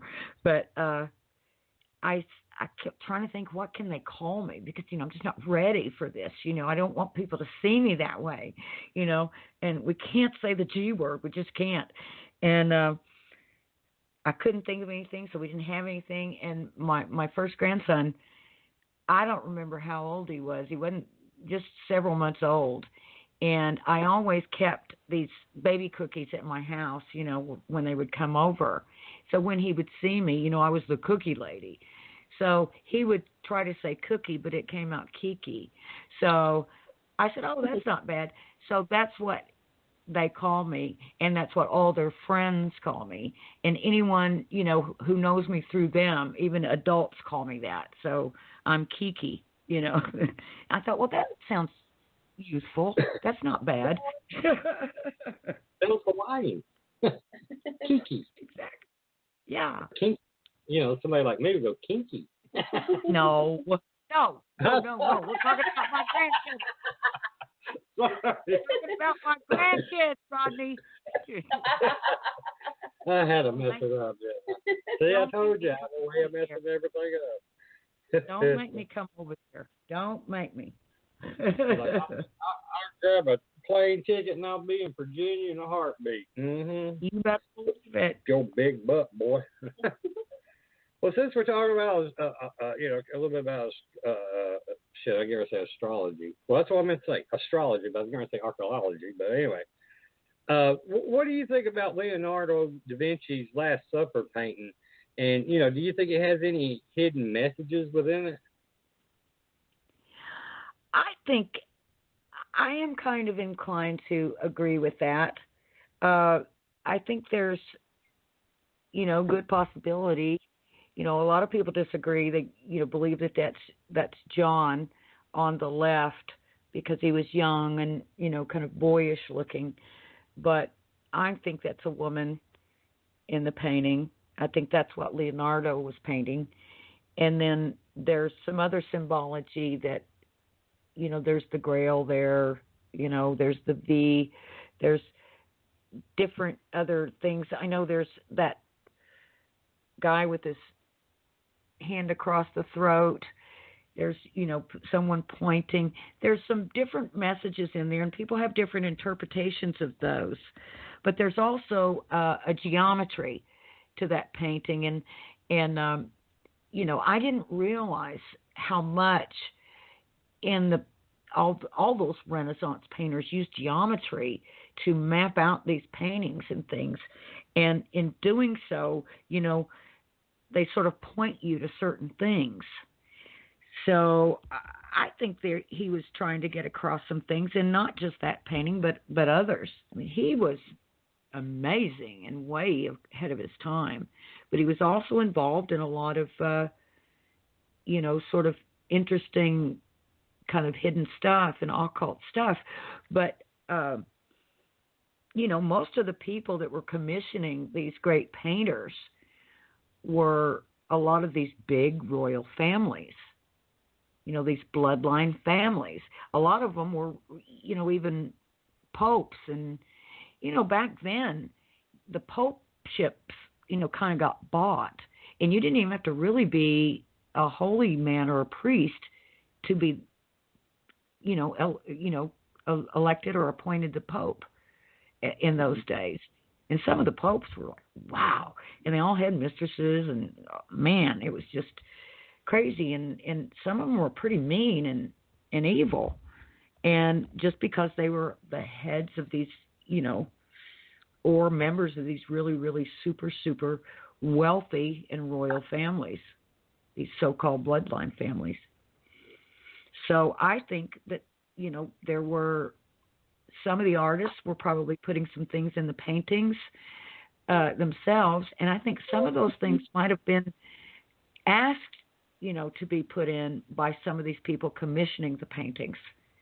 Because I think some of the people commissioning the paintings were the people that were holding a lot of the secrets and passing them down, family member to family member, through documents, genealogies, different things like that. And there's a lot of paintings that, figure into this whole, mystery, mostly Renaissance painters like Leonardo. There's a painting that figures big into the Da Vinci Code, the Rennes le Chateau, the Bloodline Mystery, and it's a painting by Nicolas Poussin, the French painter, and it is called The Shepherds of Arcadia. And it's a picture of a tomb with some people around it, and people have been trying to figure that out for I don't know how long. And there's an inscription on the tomb, and people have been saying it's an anagram, and, some people saying it's depicting the tomb of Mary Magdalene, some people saying it's depicting the tomb of Jesus. Other people have other ideas about it was Constantine, all kinds of things. But again, that painting has been worked out, geometrically. There is a real pattern that you can see. And people have done them on the internet. You can look at those paintings and see how people have worked out the geometry of those specific paintings. Mm-hmm. By certain points, that the artists made, or certain lines that they drew. If you go along that line, it hooks up with something else, and then you start connecting those, and something reveals itself, Mm-hmm. But yeah, I think they hit a lot of stuff in art. I think they hit a lot of stuff in poetry and in songs, like the troubadours. I think sang songs about things that, they called it, about love songs and this whole idea of courtly love and all that. But I think there were hidden messages in there. I think a lot of the songs were about Mary Magdalene, but they made it seem like they were talking about some woman, that they knew, but they were getting messages out. So I think the artists have been plugged in to a lot of the secrets, and the hidden stuff that, for, all down the line. And they've been sort of used to pass down information for those that can figure it out, and mostly those that could figure it out were those that were in the families and sort of had a little bit of the history and the keys and things. But now, with the advent, of the internet and archives that you can access right from your bedroom if you want to, on the internet, halfway around the world, you can read documents and manuscripts and even parchments, anything. There's a lot of stuff you can get your hands on today that people didn't used to have. And we're very fortunate. We talk about we'd like to get in the Vatican archives, but just think what we have access to that, our parents did not. Yeah. They had like the local newspaper and Walter Cronkite, you know. And not even Walter Cronkite for a while, you know, not, you know, in their childhoods, they didn't even, you know, they might have not even had TV yet. Yeah.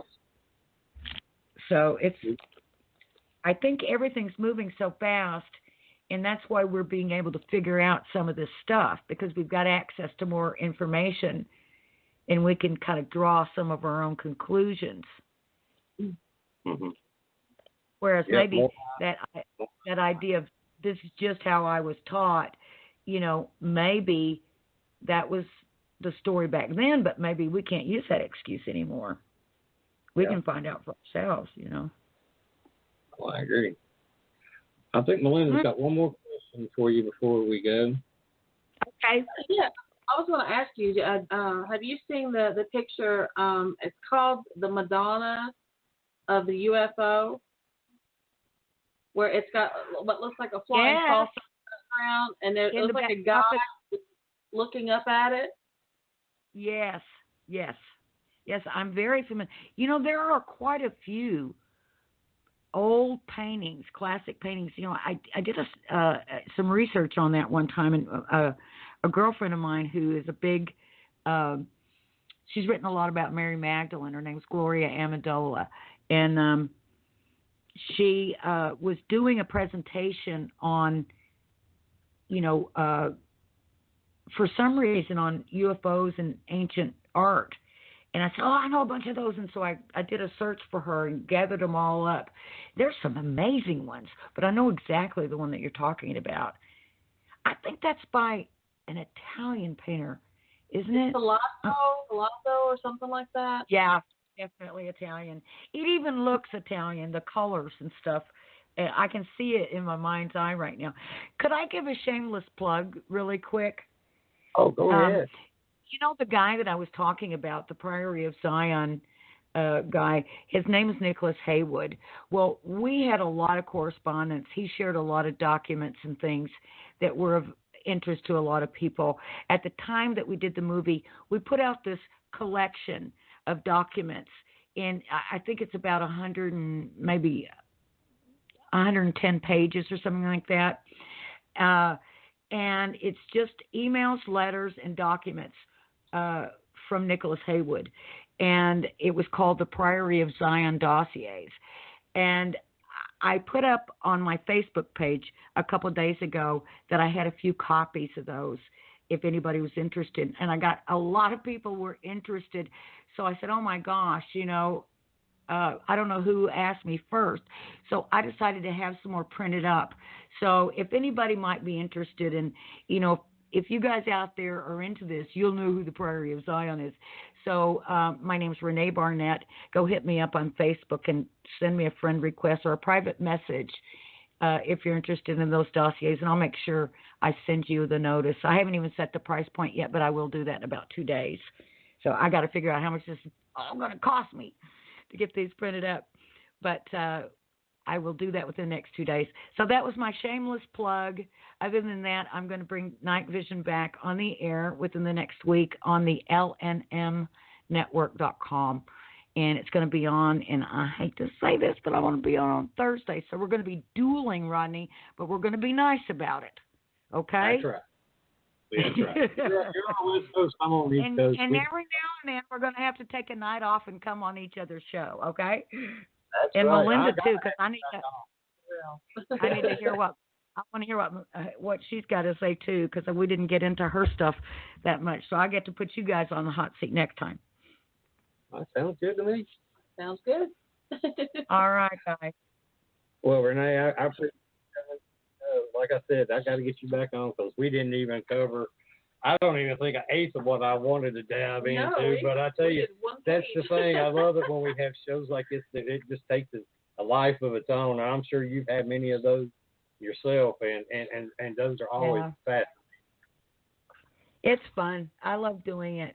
So I appreciate you having me on. I appreciate your interest in me. Like I told you, I'm not really an expert in anything, but I'll come on and talk about anything you want to talk about. I'm just interested, you know, in all of it, and I have spent a lot of years, you know, studying it. I I don't call myself a scholar or an intellectual at all, but just a very, very avid researcher and seeker of knowledge. Well, Renee, like I said, I agree with you. I feel the same way, and it is an honor to have you on, and we can't wait to get you back on. And you have a great Memorial weekend, and don't party too hard. All right. Okay, you guys, thank you so much. Oh, thank you. You have a good night. Good night. Y'all take care. Bye-bye. Bye-bye. Well, that's it for us tonight. I want to thank Renee for coming on the show. Nothing but mad respect for her and her knowledge. And like I said, we'll get her back on the show as soon as we can.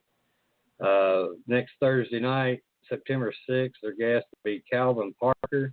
He's a UFO abductee, and he's got a book out and everything just came out, and it's going to be fascinating to hear him tell his story. So everyone have a great Memorial weekend. Take care. Happy trails to you. Go ahead. Good night. And good night. So do I play the beginning of the show now? Since I played the end of the show at the beginning. Nah, go ahead and do the end. Do the end. Everybody loves the end. That's it for us tonight. I want to thank everyone that took the time to listen in. I'd like to give a big shout out to the Vibe Radio Network and to Ryan for putting up with us. Also to all the first responders and our men and women in the armed services. Thank you for your service and the sacrifices that you and your families make every day to keep our great nation safe.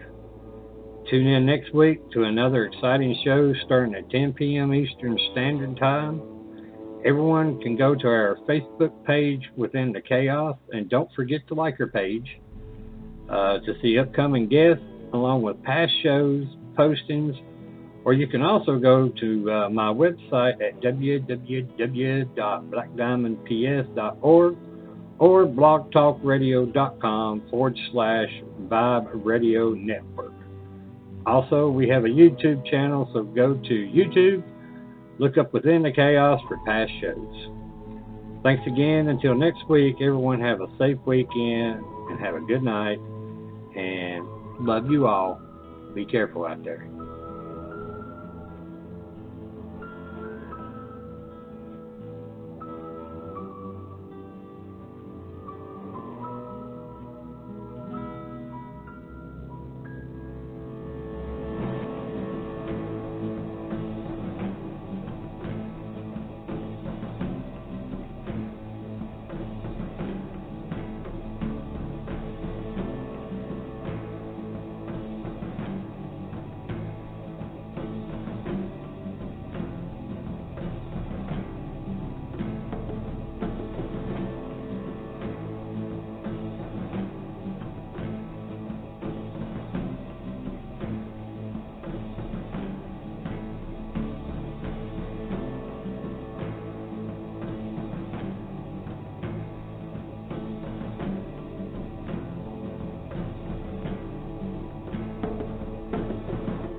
I'm sorry. But I don't want to be an emperor. That's not my business. I don't want to rule or conquer anyone. I should like to help everyone if possible. Jew, Gentile, black man, white. We all want to help one another. Human beings are like that. We want to live by each other's happiness, not by each other's misery. We don't want to hate and despise one another.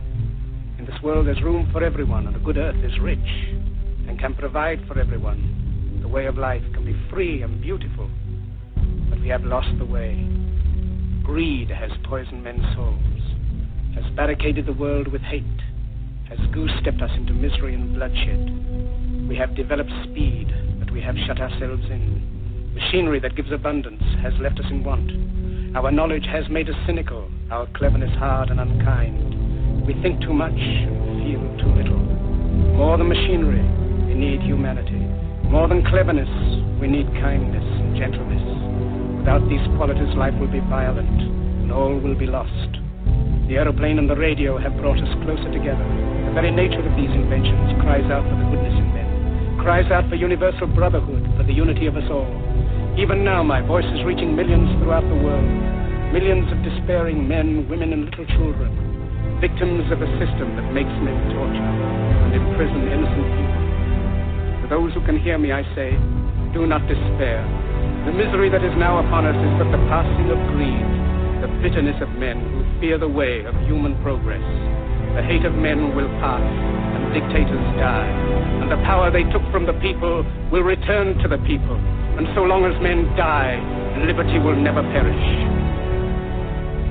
Soldiers, don't give yourselves to brutes, men who despise you, enslave you, who regiment your lives, tell you what to do, what to think, or what to feel, who drill you, diet you, treat you like cattle, use you as cannon fodder. Don't give yourselves to these unnatural men, machine men with machine minds and machine hearts. You are not machines, you are not cattle, you are men. You have the love of humanity in your hearts. You don't hate, only the unloved hate, the unloved and the unnatural. Soldiers, don't fight for slavery, fight for liberty. In the 17th chapter of St. Luke it is written, the kingdom of God is within man, not one man nor a group of men, but in all men, in you. You, the people, have the power to create machines, the power to create happiness. You, the people, have the power to make this life free and beautiful, to make this life a wonderful adventure. Then in the name of democracy, let us use that power. Let us all unite. Let us fight for a new world, a decent world, that will give men a chance to work, that will give youth a future and old age a security. By the promise of these things, brutes have risen to power, but they lie. They do not fulfill that promise. They never will. Dictators free themselves, but they enslave the people. Now let us fight to fulfill that promise. Let us fight to free the world, to do away with national barriers, to do away with greed, with hate and intolerance. Let us fight for a world of reason, a world where science and progress will lead to all men's happiness. Soldiers, in the name of democracy, let us all unite!